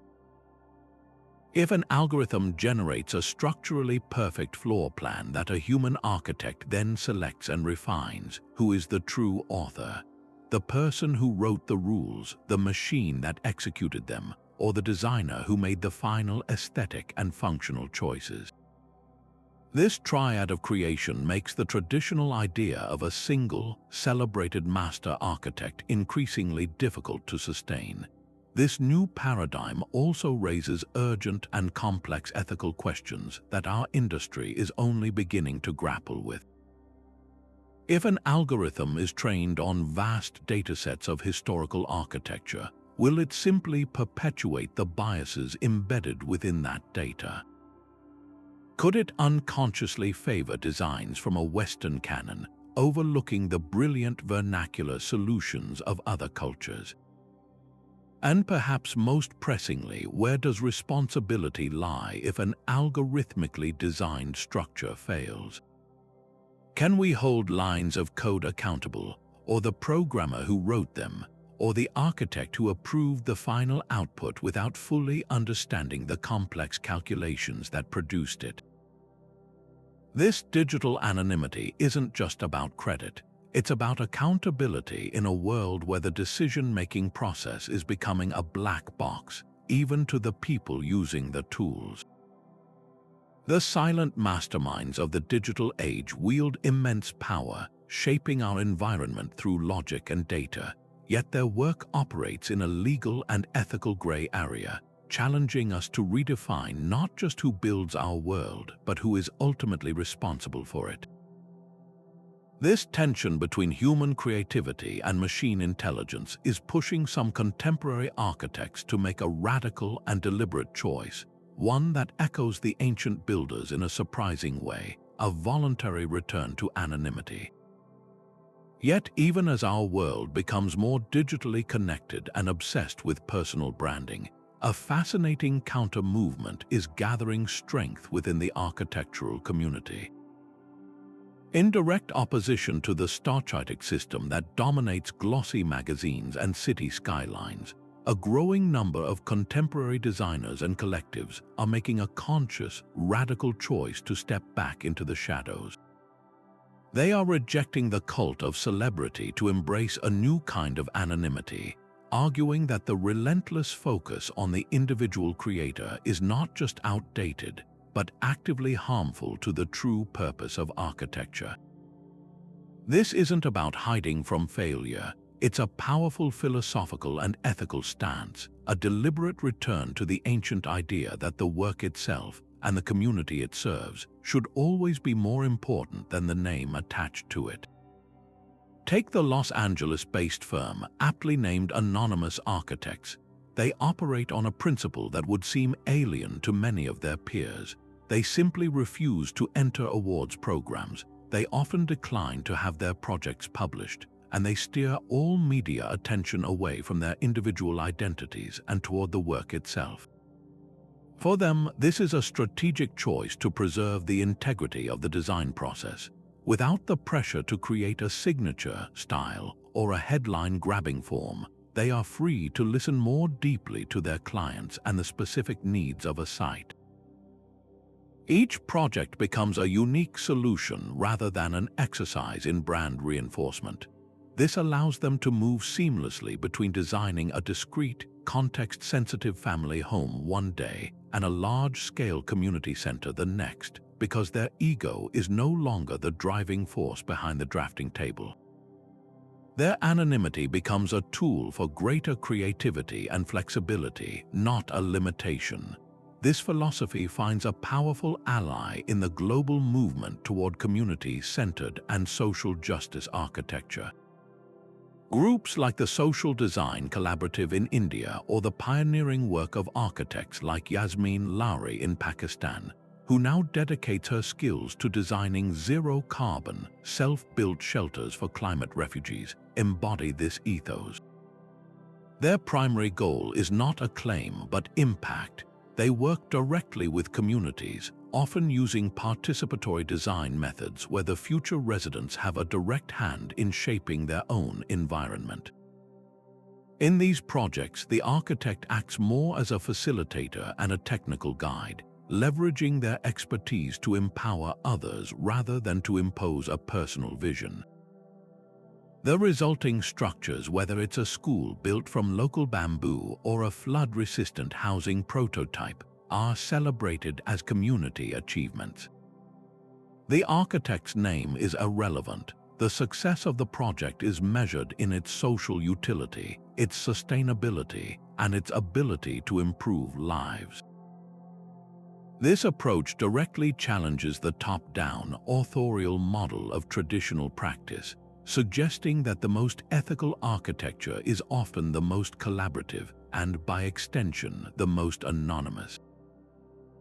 Furthermore, the urgent imperatives of the climate crisis are pushing many designers toward this collective, ego-less mindset. Truly sustainable design requires a humility that celebrity culture often discourages. It means prioritizing passive solar principles over dramatic, energy-guzzling glass facades. It means specifying locally sourced, low-carbon materials over expensive, imported signature elements. It means designing for durability and adaptability rather than for a photographic moment upon completion. A firm that chooses anonymity can more freely make these pragmatic, planet-first decisions without worrying if it will hurt their brand or their chances of winning a prestigious award. Their work joins a larger, more important conversation about resilience and regeneration, a collective human project where no single individual can claim to have all the answers. This echoes the medieval guilds in a strikingly modern way, where the shared knowledge of how to build a better, more sustainable world becomes the most valuable currency, far exceeding the fleeting fame of any one person. This deliberate retreat from the spotlight is more than just a professional choice. It is a profound psychological and cultural statement. It is a direct critique of the hyper-individualism that defines our age, an insistence that we are ultimately part of a larger whole. These modern anonymous architects are rediscovering a truth that their ancient and medieval predecessors understood intuitively, that removing the pressure of personal legacy can be incredibly liberating. It frees the creative mind from the anxiety of comparison and the need for external validation, allowing for greater risk-taking and a purer focus on solving the problem at hand. Their work asks us a compelling question: what kind of world do we want to build? One defined by iconic, signature structures that serve the fame of their creators, or one defined by thoughtful, integrated, and humane places that serve the needs of their communities and the health of the planet. By choosing the latter, these silent masterminds of the modern era are not rejecting greatness. They are redefining it on a far more meaningful and enduring scale. This conscious rejection of the ego inevitably leads us to wonder about its deeper effect on the creative spirit itself. So, does stripping away the possibility of fame liberate the creative spirit, or does it snuff it out? This is the fascinating psychological tightrope walked by every anonymous creator throughout history. Modern psychology offers us a lens to understand this ancient dynamic, and it reveals a complex and often contradictory picture. On one hand, anonymity can act as a powerful shield, protecting the creator from what psychologists call evaluation apprehension, that nagging fear of being judged. When you know your name will never be attached to a work, a profound sense of freedom can descend. There's no reputation to uphold, no market expectations to meet, no critics to please. This mental space is where pure, unadulterated experimentation can thrive. Think of it as a form of psychological safety, allowing for wild, unconventional ideas that might be too risky to attach to one's professional identity. The medieval stone carver high up on the cathedral scaffolding, hidden from view, could try a new, more expressive way to sculpt a gargoyle's face, motivated only by his own personal standard of craft and his devotion to God. His innovation wasn't for a portfolio, it was for the work itself. This detachment from ego can channel all of one's energy into the problem-solving and the artistry, resulting in a purer, more authentic form of creation. Yet, this very same absence of a named identity has a potential dark side. For some personalities, the prospect of recognition and legacy is a powerful motivator. The desire to make one's mark on the world to be remembered can fuel immense dedication and drive innovation forward. Without that carrot of acclaim, could some of the urgency and ambition fade? Furthermore, a complete lack of accountability can, in certain contexts, lead to a drop in quality or effort. If no one will ever know you cut a corner, what is the incentive not to? This is the fundamental duality at play. The same veil that protects from judgment can also conceal mediocrity. In architecture, we see both outcomes side by side. The anonymous builders of the Gothic cathedrals achieved a level of detail and devotion in their stonework that is almost unimaginable, precisely because they were free from the pressure of personal legacy and working for a higher cause. Conversely, in large, anonymous bureaucratic projects, the diffusion of responsibility across a vast team can sometimes lead to impersonal, generic designs where no single person feels truly invested in the final outcome. This psychological balance helps us make sense of history's great architectural mysteries. The timeless beauty of so many anonymous structures suggests that for a great many creators, the removal of ego was not a hindrance but a catalyst. It allowed them to become vessels for a collective intelligence, a cultural tradition, or a spiritual ideal that was far larger than themselves. Their motivation was intrinsic, the sheer joy of mastery, the deep satisfaction of serving a community, or the profound fulfillment of a religious calling. The work was its own reward. However, the frustrating historical gaps, the maddening lack of names attached to the Great Pyramid or Stonehenge, are the direct cost of this system.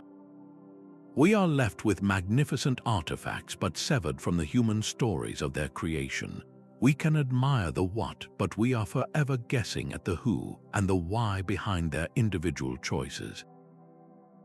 This tension forces us to confront a difficult ethical question that resonates deeply in our modern age of historical reckoning. This brings us to a profound and deeply modern dilemma, one that sits at the intersection of archaeology, history, and our very human psychology. As we've journeyed through these silent histories, a pressing question emerges. In our desire to reconnect with the past, are we sometimes guilty of inventing it? Scholars today are locked in a quiet but fierce ethical debate over how we should attribute these ancient wonders. Do we reach for a name, even a hypothetical one, to satisfy our deep-seated need for a hero?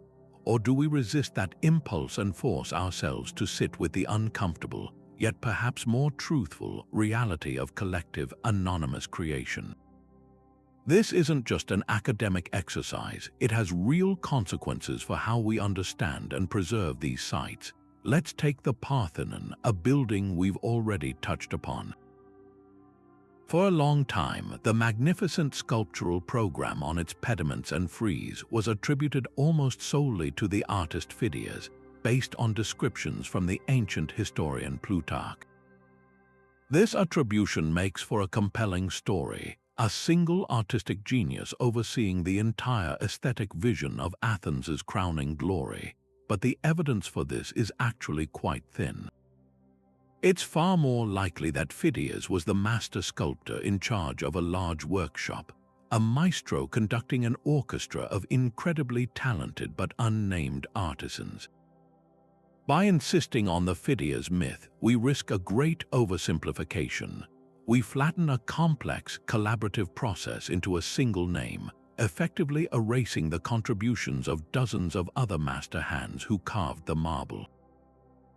We satisfy our craving for a simple narrative, but in doing so, we might be perpetuating a historical inaccuracy. This tension between accuracy and narrative plays out in museums and history books every single day. There's a powerful psychological drive known as the fundamental attribution error, where we tend to overemphasize personal characteristics and underemphasize situational factors when explaining behavior. In history, this translates to wanting to pin grand achievements on a great man rather than on the complex cultural, economic, and collaborative circumstances that made it possible. Giving the Great Pyramid a chief architect like Himiunu makes the story manageable. It gives us a focal point for our admiration, but it can also subtly distort our understanding, leading us to imagine a lone genius directing the operation rather than a vast, sophisticated bureaucracy with layers of engineers, priests, and administrators all contributing essential knowledge. The stakes of this debate are surprisingly high, influencing everything from museum exhibits to multi-million-dollar restoration projects. If we interpret a site as the product of a singular visionary, we might prioritize preserving it as a monument to that individual's intent. But if we see it as a collective, evolving project built over generations and modified by countless hands, our approach to preservation changes entirely. It becomes less about freezing a moment in time and more about respecting the many layers of history that the structure embodies. This ethical challenge forces us to be humble. It asks us to resist the easy answer and to sit with the complexity, to honor the silence in the historical record instead of filling it with our own desires for a named hero. It reminds us that anonymity is not an empty space to be filled, but a positive fact to be understood, a philosophical statement from the past about the nature of creation itself. And just as this debate reaches its peak, a new wave of technological innovation is offering us a way to partially lift the veil, not through speculation but through science. But just as we learn to embrace the beautiful, complicated silence of the past, a new suite of technologies is offering us the chance to listen more closely to its whispers than ever before. We are living in a golden age of digital archaeology, where laser light and artificial intelligence are becoming our most powerful tools for historical detective work. allowing us to peer through the veil of centuries and finally glimpse the hands of the masterminds we thought were lost forever. This is not about dismantling the mystery. It's about deepening our appreciation for it by understanding the scale of the collaboration and the individual skill that made these wonders possible. One of the most transformative tools is LiDAR, which stands for light detection and ranging. Imagine being able to strip away an entire forest with the click of a button, or see through the earth itself to reveal the ghostly foundations of a long-vanished city. That's the magic of LiDAR. A scanner mounted on a plane or a drone fires millions of laser pulses at the ground, measuring the time it takes for each one to bounce back.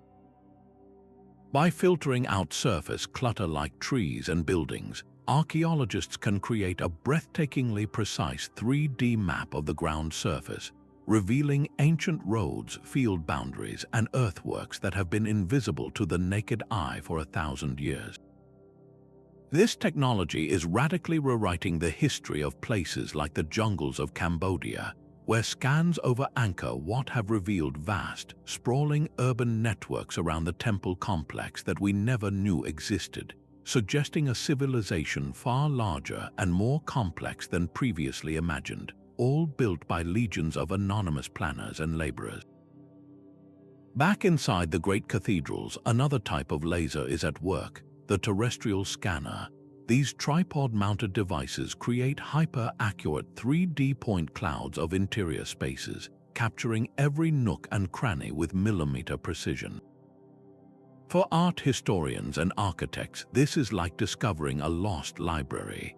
These scans can detect the subtlest variations in stonework, revealing where one work crew left off and another began. They can identify the unique chisel marks or signature curves left by individual masons, allowing experts to literally trace the hand of a specific carver as they moved around the building.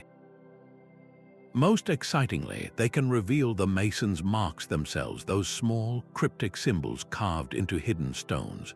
While often simple geometric shapes, these marks were the medieval equivalent of a time card and a signature of quality. By cataloging these marks across different structures, researchers can start to see patterns. They might find the same mark on a cathedral in Chartres and another in Amiens, suggesting a highly skilled artisan or a family of masons who traveled between major building sites, taking their expertise with them. We may never learn their names, but we can now trace the migration of their talent across Europe. Beyond the physical structure, the digitization of fragile archival documents is another revolution. Centuries-old account books, ledgers, and workshop drawings, once locked away in dusty monastery libraries and too delicate to handle, are being scanned and uploaded to databases. Artificial intelligence is now being trained to read these documents, transcribing cramped, faded Gothic script that would take a human scholar a lifetime to decipher. These records are a treasure trove of mundane, everyday details that are priceless to historians. They list payments for loads of stone, for the wages of carpenters, for the purchase of iron for tools. Buried within these dry financial entries are clues to the people behind the project. A payment might be made to Master Johannes the Mason for a specific task, or note a bonus given to a particularly innovative foreman. By cross-referencing these financial records with the physical evidence from scans, we can begin to attach slivers of identity to the work. We can see that a certain style of vault was being built at the same time a specific master was on the payroll, strongly suggesting his influence. It's a painstaking process of connecting the dots, but it's giving us a far richer, more human picture of the chaotic, collaborative, and incredibly skilled endeavor that was cathedral building. Yet, even as this technology empowers us to recover these lost identities, it presents us with a new ethical dilemma. There is a profound difference between honoring a craftsman's contribution and retroactively imposing our modern obsession with individual authorship onto a culture that deliberately rejected it. When we excitedly announce we've discovered the architect of a medieval chapel based on a financial record, we might be missing the point. That master mason would likely have been horrified to be singled out above his team, his patrons, and his god. His mark was a claim of responsibility for his workmanship, not a claim of copyright for the design. The collective spirit, the sense of contributing to a divine project far larger than oneself, was the entire point. So, the challenge for modern historians is to use these technological gifts with wisdom and sensitivity. We can celebrate the recovery of a name like Villard de Honnecourt, a 13th century master mason whose sketchbook of architectural ideas has survived, without falling into the trap of calling him the Leonardo da Vinci of the Middle Ages. We can use the data to appreciate the symphony of collaboration, not just to identify the first violinist. The goal isn't to erase anonymity, but to understand its true meaning, to see that it wasn't an absence of identity, but the presence of a powerful, shared purpose that connected countless individuals across generations. This newfound ability to partially lift the veil doesn't just teach us about how these structures were built. It offers a profound lesson on what truly constitutes a legacy, a lesson that echoes powerfully in our own names-obsessed era. These silent masterminds have bequeathed to us far more than just stone and mortar. They have woven a profound set of values directly into the fabric of our cultural memory. Their collective anonymity stands as a monumental argument for a different way of measuring a life's work, one that champions humility over hubris, service over self-promotion, and shared heritage over individual glory. This legacy whispers to us from every stone they set, asking a simple but radical question. What if the truest form of greatness lies not in being known, but in having done something that truly matters? Their absence from our history books is not an empty space, it is a powerful statement. It forces us to confront the uncomfortable truth that our traditional narratives of human achievement are overwhelmingly tilted toward the celebrated few, the kings and the conquerors, the named geniuses, while the vast, collaborative efforts of countless others are relegated to a vague, faceless background. This skewed perspective shapes how we view history itself, suggesting that progress is driven by lone pioneers rather than by communities, cultures, and the slow, cumulative accretion of knowledge passed down through generations of unnamed teachers. By choosing to remember these silent masterminds, we actively participate in correcting this historical imbalance. We honor a legacy based on pure, unadulterated impact. We celebrate the work itself, the pyramid that has endured for millennia, the aqueduct that quenched a city's thirst, the cathedral that has lifted the human spirit for centuries. This shifts the entire focus from the creator's identity to the creation's enduring value. It asks us to consider the anonymous engineer of the Roman aqueduct, whose understanding of gravity and hydraulics provided clean water to millions, as every bit as great as the emperor who took credit for its construction. His legacy is not a name in a ledger, but the very concept of public health infrastructure, a principle that still guides modern cities. This perspective is achingly relevant today, in an era dominated by the curated self, the personal brand, and the relentless pursuit of virality. We are encouraged to document every achievement, to monetize every hobby, to turn our lives into a public performance. The silent masterminds offer a powerful antidote to this exhaustion of the ego. They present a compelling alternative, the deep, quiet satisfaction that comes from immersion in a craft, from contribution to a community, or from service to an ideal larger than oneself.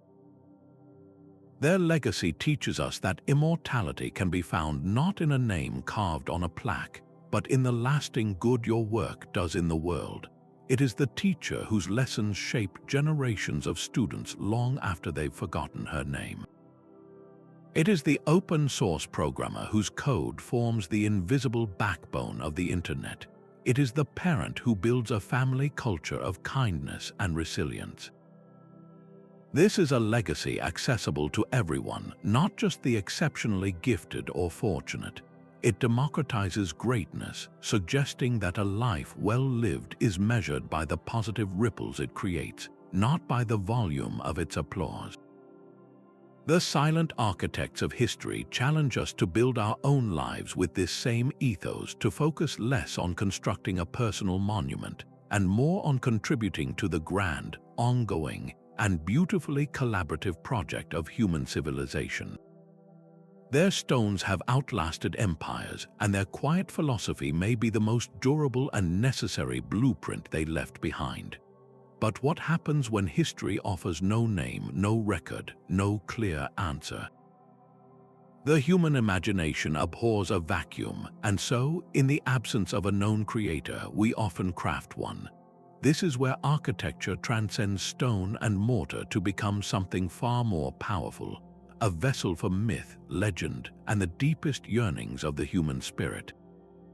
When a builder's identity is shrouded in silence, the space they leave behind becomes a blank canvas, and we eagerly fill it with stories that are often more revealing of ourselves than of the true architect.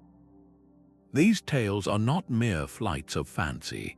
They are a fundamental part of a structure's life, a cultural glue that binds communities to their landmarks and transforms anonymous buildings into living, breathing characters in our shared history. Consider one of the most enchanting examples, the miraculous staircase in the Loreto Chapel of Santa Fe, New Mexico. The story is a masterclass in myth-making. In the late 1870s, the chapel's nuns faced an impossible problem. Their choir loft was completed, but there was no way to access it. The space was too small for a conventional staircase, and every local carpenter they consulted declared it couldn't be built. After 9 days of prayer to St. Joseph, the patron saint of carpenters, a mysterious stranger appeared at their door with only a donkey and a simple toolbox. He set to work alone, using techniques and unknown types of wood that baffled the onlookers. When he finished, he vanished without a word, leaving behind no bill and no name.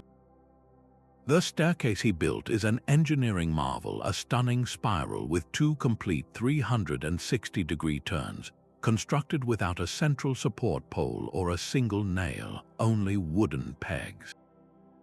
It defies all conventional logic, seeming to float on air. The legend, of course, claims the carpenter was St. Joseph himself answering their prayers.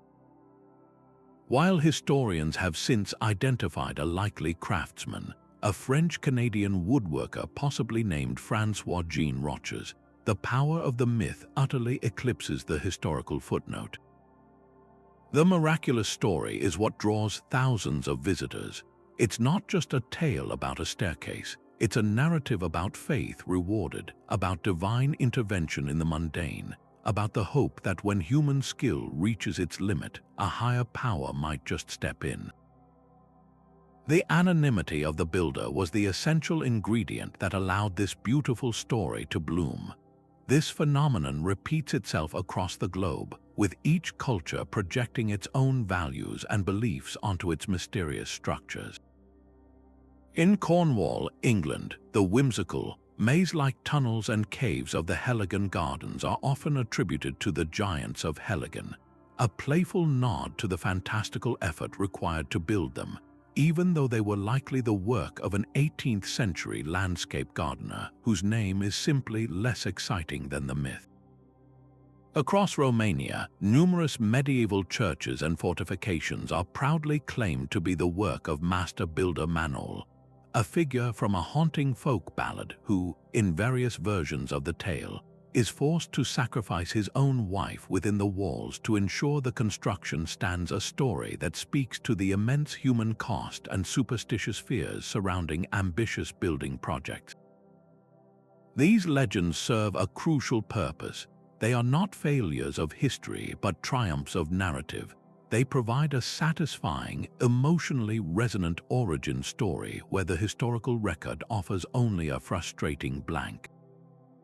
They personalize the impersonal, giving us a hero, a saint, or a tragic figure to focus our awe upon. They transform a cold archaeological site into a place of warmth and story, a destination not just for tourists but for pilgrims of the imagination. This interplay between the tangible and the mythical is what gives anonymous architecture its deepest power. A building is never just a physical object, it is a repository of memory and meaning. The stories we tell about it, whether they are literally true or not, become part of its very essence, layers of cultural paint applied over the original stone. The myth of the divine architect at Loreto Chapel doesn't take away from the skill of the real human builder. It amplifies it, elevating his work into the realm of the supernatural because its craftsmanship feels so far beyond ordinary human capability. These legends remind us that our relationship with the built environment is profoundly emotional. We don't just see a building, we feel it. And when we don't know who to thank or praise for that feeling, we invent someone worthy of the wonder it inspires. The silence of the architect doesn't create an empty space. It creates a stage, and onto it walks our collective hopes, our fears, our faith, and our boundless capacity for storytelling. This beautiful dance between the unknown and the imagined ensures that these structures remain eternally relevant, their stories passed down through generations, long after the historical facts have faded away. And as we look toward a future where technology threatens to erase all mystery, we must ask if there will still be room for such enchanting legends to take root. So where does this leave the future of the anonymous architect? It's pulled in two powerful and seemingly opposite directions. On one hand, the very tools of modern creation are pushing design toward a new kind of collective, faceless endeavor. Think of massive, open-source architectural libraries where designers from around the world contribute fragments of code, details, or entire modular systems to a shared digital commons. Or consider the rise of algorithmic design, where the primary creative act is not drawing a form, but writing the code that generates thousands of potential forms. In these vast networked systems, pinning down a single author becomes almost impossible. The creator dissolves into the platform, a contributor to a global hive mind. At the same time, artificial intelligence is emerging as the ultimate silent partner. When an AI suggests a structural optimization or generates a floor plan based on 1 million data points, who is the author, the programmer who wrote the algorithm? The firm that trained it on its project data, or the AI itself? This doesn't just create anonymity. It creates a profound ambiguity of authorship that our current systems of credit and copyright are completely unequipped to handle. Yet, running counter to this high-tech erasure is a powerful and overdue cultural correction.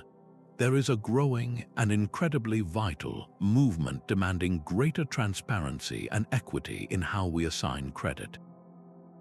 Driven by a desire to rectify historical injustices, advocates are pushing to uncover and celebrate the contributions of those traditionally left in the shadows.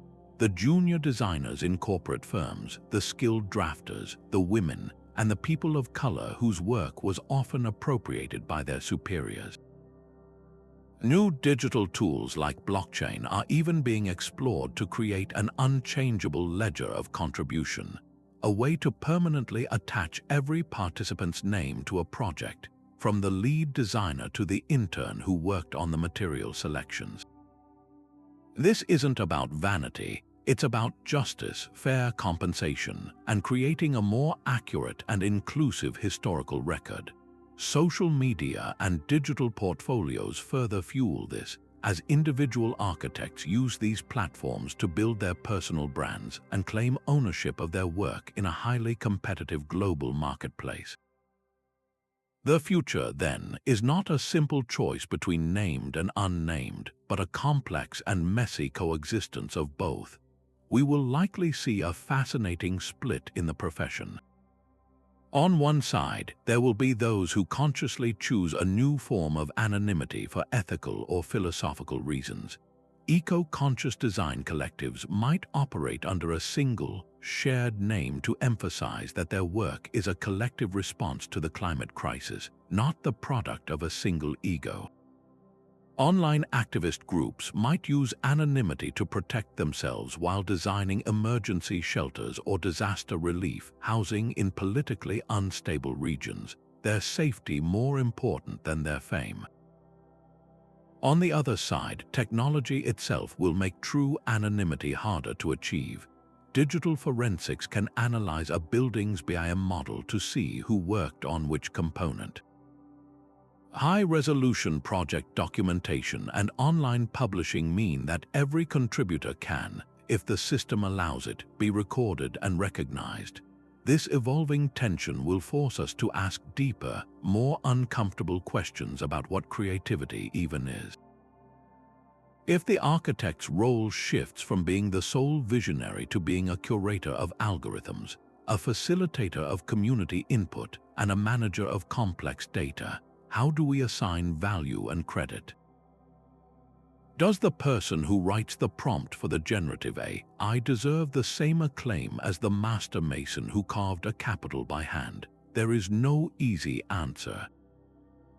This coming era promises to fundamentally challenge our romantic, Renaissance-era notion of the architect as a lone artistic genius. It will ask us to develop a more nuanced, layered understanding of creation, one that can honor the individual voice without diminishing the power of the collective, and that can celebrate the name without forgetting the profound legacy of those who built our world in silence. This ongoing conversation between credit and collaboration, between the individual and the whole, is perhaps the most important design challenge we now face. Their silent legacy offers us a profound and urgent antidote to the noise of our modern world, a world increasingly shouting for individual attention. We live in an economy of clicks and likes, where personal branding is often valued as highly as personal skill, and the pressure to constantly self-promote can eclipse the quiet, sustained work of mastery. The anonymous architects of history present a radical alternative to this exhausting performance. They demonstrate that the most enduring impact often comes not from a spotlight-seeking gesture, but from a head-down, hands-on dedication to a craft. Their genius wasn't diluted by their lack of fame, it was concentrated by it, freed from the distractions of building a reputation. They could pour every ounce of their energy into solving the real problems before them. How to make a structure stand, how to make it beautiful, how to make it serve its purpose for generations. This focus on the work itself, rather than the reward for the work, is a philosophy we can apply to virtually any field today. Whether you are a software developer writing code, a teacher crafting a lesson plan, or an entrepreneur building a small business, the question shifts from "how will this make me look?" to the far more powerful and productive, "how can I make this the best it can possibly be?" This mindset naturally fosters a spirit of deep collaboration over solitary genius. The cathedral was not built by a single mind but by a symphony of skilled hands, each musician essential to the overall harmony. In our own workplaces and communities, this lesson is invaluable. The most innovative and resilient solutions often emerge from diverse teams where individuals check their egos at the door and contribute to a shared goal. It's about valuing the strength of the network over the power of the node. This collaborative spirit also builds a healthier culture, one where mentorship thrives, knowledge is freely shared rather than hoarded as a competitive advantage, and success is celebrated as a collective achievement. Imagine a tech startup where engineers openly share code snippets to solve a common problem, or a community garden where neighbors with different skills in planting, in building raised beds, in organizing come together to create something nourishing for everyone. This is the modern equivalent of the medieval guild, a community of practice where the focus is on elevating the work and the group, not just the self. Perhaps their most critical lesson for our time is one of humility and sustainability. The anonymous builders did not seek to impose their will upon the landscape with a defiant, signature skyscraper. They sought instead to understand the materials they had, to listen to the lay of the land, and to build in harmony with the natural world. They used local stone. They oriented buildings to capture the sun's warmth in winter and the breeze in summer, and they built structures meant to last for centuries, not just decades. This stands in stark contrast to the often extractive, short-term thinking that dominates much of modern development. Their work whispers a question to us across the centuries. Are we building for a quick return on investment, or are we building for the seventh generation to come? This ancient wisdom is the very foundation of the modern sustainable design movement. It calls us to think in cycles, not in lines, to prioritize durability over disposability, and to see ourselves not as conquerors of nature, but as humble participants within it. Their silent stones urge us to leave a legacy of care, not just a monument of consumption. So how do we, here in the present, pay proper tribute to these ghostly geniuses of the past? It begins with a simple shift in perspective, a new way of seeing the world around us. The next time you walk through your own city or town, pause for a moment before a venerable old building. The central library, the train station, the stone bridge in the park. Instead of just seeing a structure, try to feel the presence of the unseen hands that shaped it. Who was the stonemason who carved that intricate cornice? The ironworker who riveted that graceful beam? The anonymous draftsman who inked the plans for this entire block? This act of mindful observation is a form of quiet remembrance, a personal ritual that reconnects us to the collective human effort that built our civilization, brick by anonymous brick. This personal practice can be powerfully amplified by the institutions that shape our understanding of history. Museums and educators hold the keys to this transformation. Imagine walking through an exhibit on Gothic cathedrals where the display doesn't just feature a beautiful stained glass window, but also highlights a panel explaining the team-based workshop system that produced it, complete with examples of different masons' marks and an interactive screen where you can try your hand at the geometric principles the master builders used. University architecture programs could introduce mandatory modules on vernacular and anonymous design traditions from around the world, challenging the Eurocentric great man timeline of architectural history. Historical sites themselves can do a better job of telling the full story. The placard at the base of a pyramid could dedicate as much space to the logistics of the workforce and the possible chief engineers as it does to the pharaoh entombed within. This isn't about diminishing the achievements of the famous, but about enriching the narrative to include the countless collaborators without whom those achievements would have been impossible.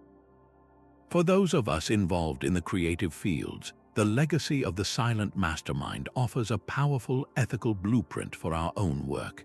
Contemporary architects and designers can consciously choose to adopt a more collaborative, ego-less approach. This might mean prioritizing community-based participatory design, where the future residents of a housing project are brought into the planning process as co-creators, not just passive clients. It could involve founding or joining design collectives that operate under a single, shared name, consciously rejecting the Star-architect model in favor of a philosophy that emphasizes the work over the individual. They can draw direct inspiration from the anonymous builders of the past by focusing on sustainable, locally sourced materials and time-tested passive design principles that honor the wisdom of place, creating buildings that feel deeply connected to their environment rather than defiant statements against it. This is how we honor them, not with words but with action, by embodying their spirit of humble, dedicated service to the project and the community. Ultimately, the greatest tribute we can offer is to ensure the future of design is more inclusive and equitable than its past. This means actively advocating for and supporting historical research that seeks to uncover lost names and contributions, especially those of women and people of color whose work was systematically erased. It means championing public policy that values and funds restoration projects for everyday historic structures, the old market halls, the neighborhood schools, the industrial warehouses, not just the palaces and cathedrals. It means telling our children the stories behind the buildings they see, stories that emphasize collaboration, ingenuity, and the idea that you don't need to be famous to make a lasting difference in the world. By honoring these silent masterminds, we do more than just pay a debt to the past. We actively shape a more thoughtful, humble, and connected future, building a culture that once again values the we over the me, and the enduring wonder of the work over the fleeting fame of the worker. Throughout history, the silent masterminds behind our world's great structures have offered us a profound and quiet lesson in legacy. They teach us that true immortality isn't found in a name chiseled into a cornerstone, but in the enduring impact of the work itself, in the way a building shelters, inspires, and serves generations long after the architect has returned to dust. From the celestial precision of the pyramids to the algorithmic designs shaping our future cities, this tradition of anonymity has been a powerful catalyst for innovation, collaboration, and a humility that places the project above the person. It's a reminder that the greatest human achievements are rarely the product of a single brilliant mind shouting into the void, but of countless quiet voices joining together in a chorus, each contributing an essential note to a symphony far grander than themselves. As we stand in awe of these wonders, from the soaring nave of a Gothic cathedral to the elegant curve of a Roman aqueduct, we are called to remember the unseen hands and minds that made them possible. The master mason who perfected a joint high up on the scaffolding, the engineer who calculated the perfect gradient for water to flow, the countless apprentices who mixed mortar and carried stone, their collective spirit is the true foundation of these marvels.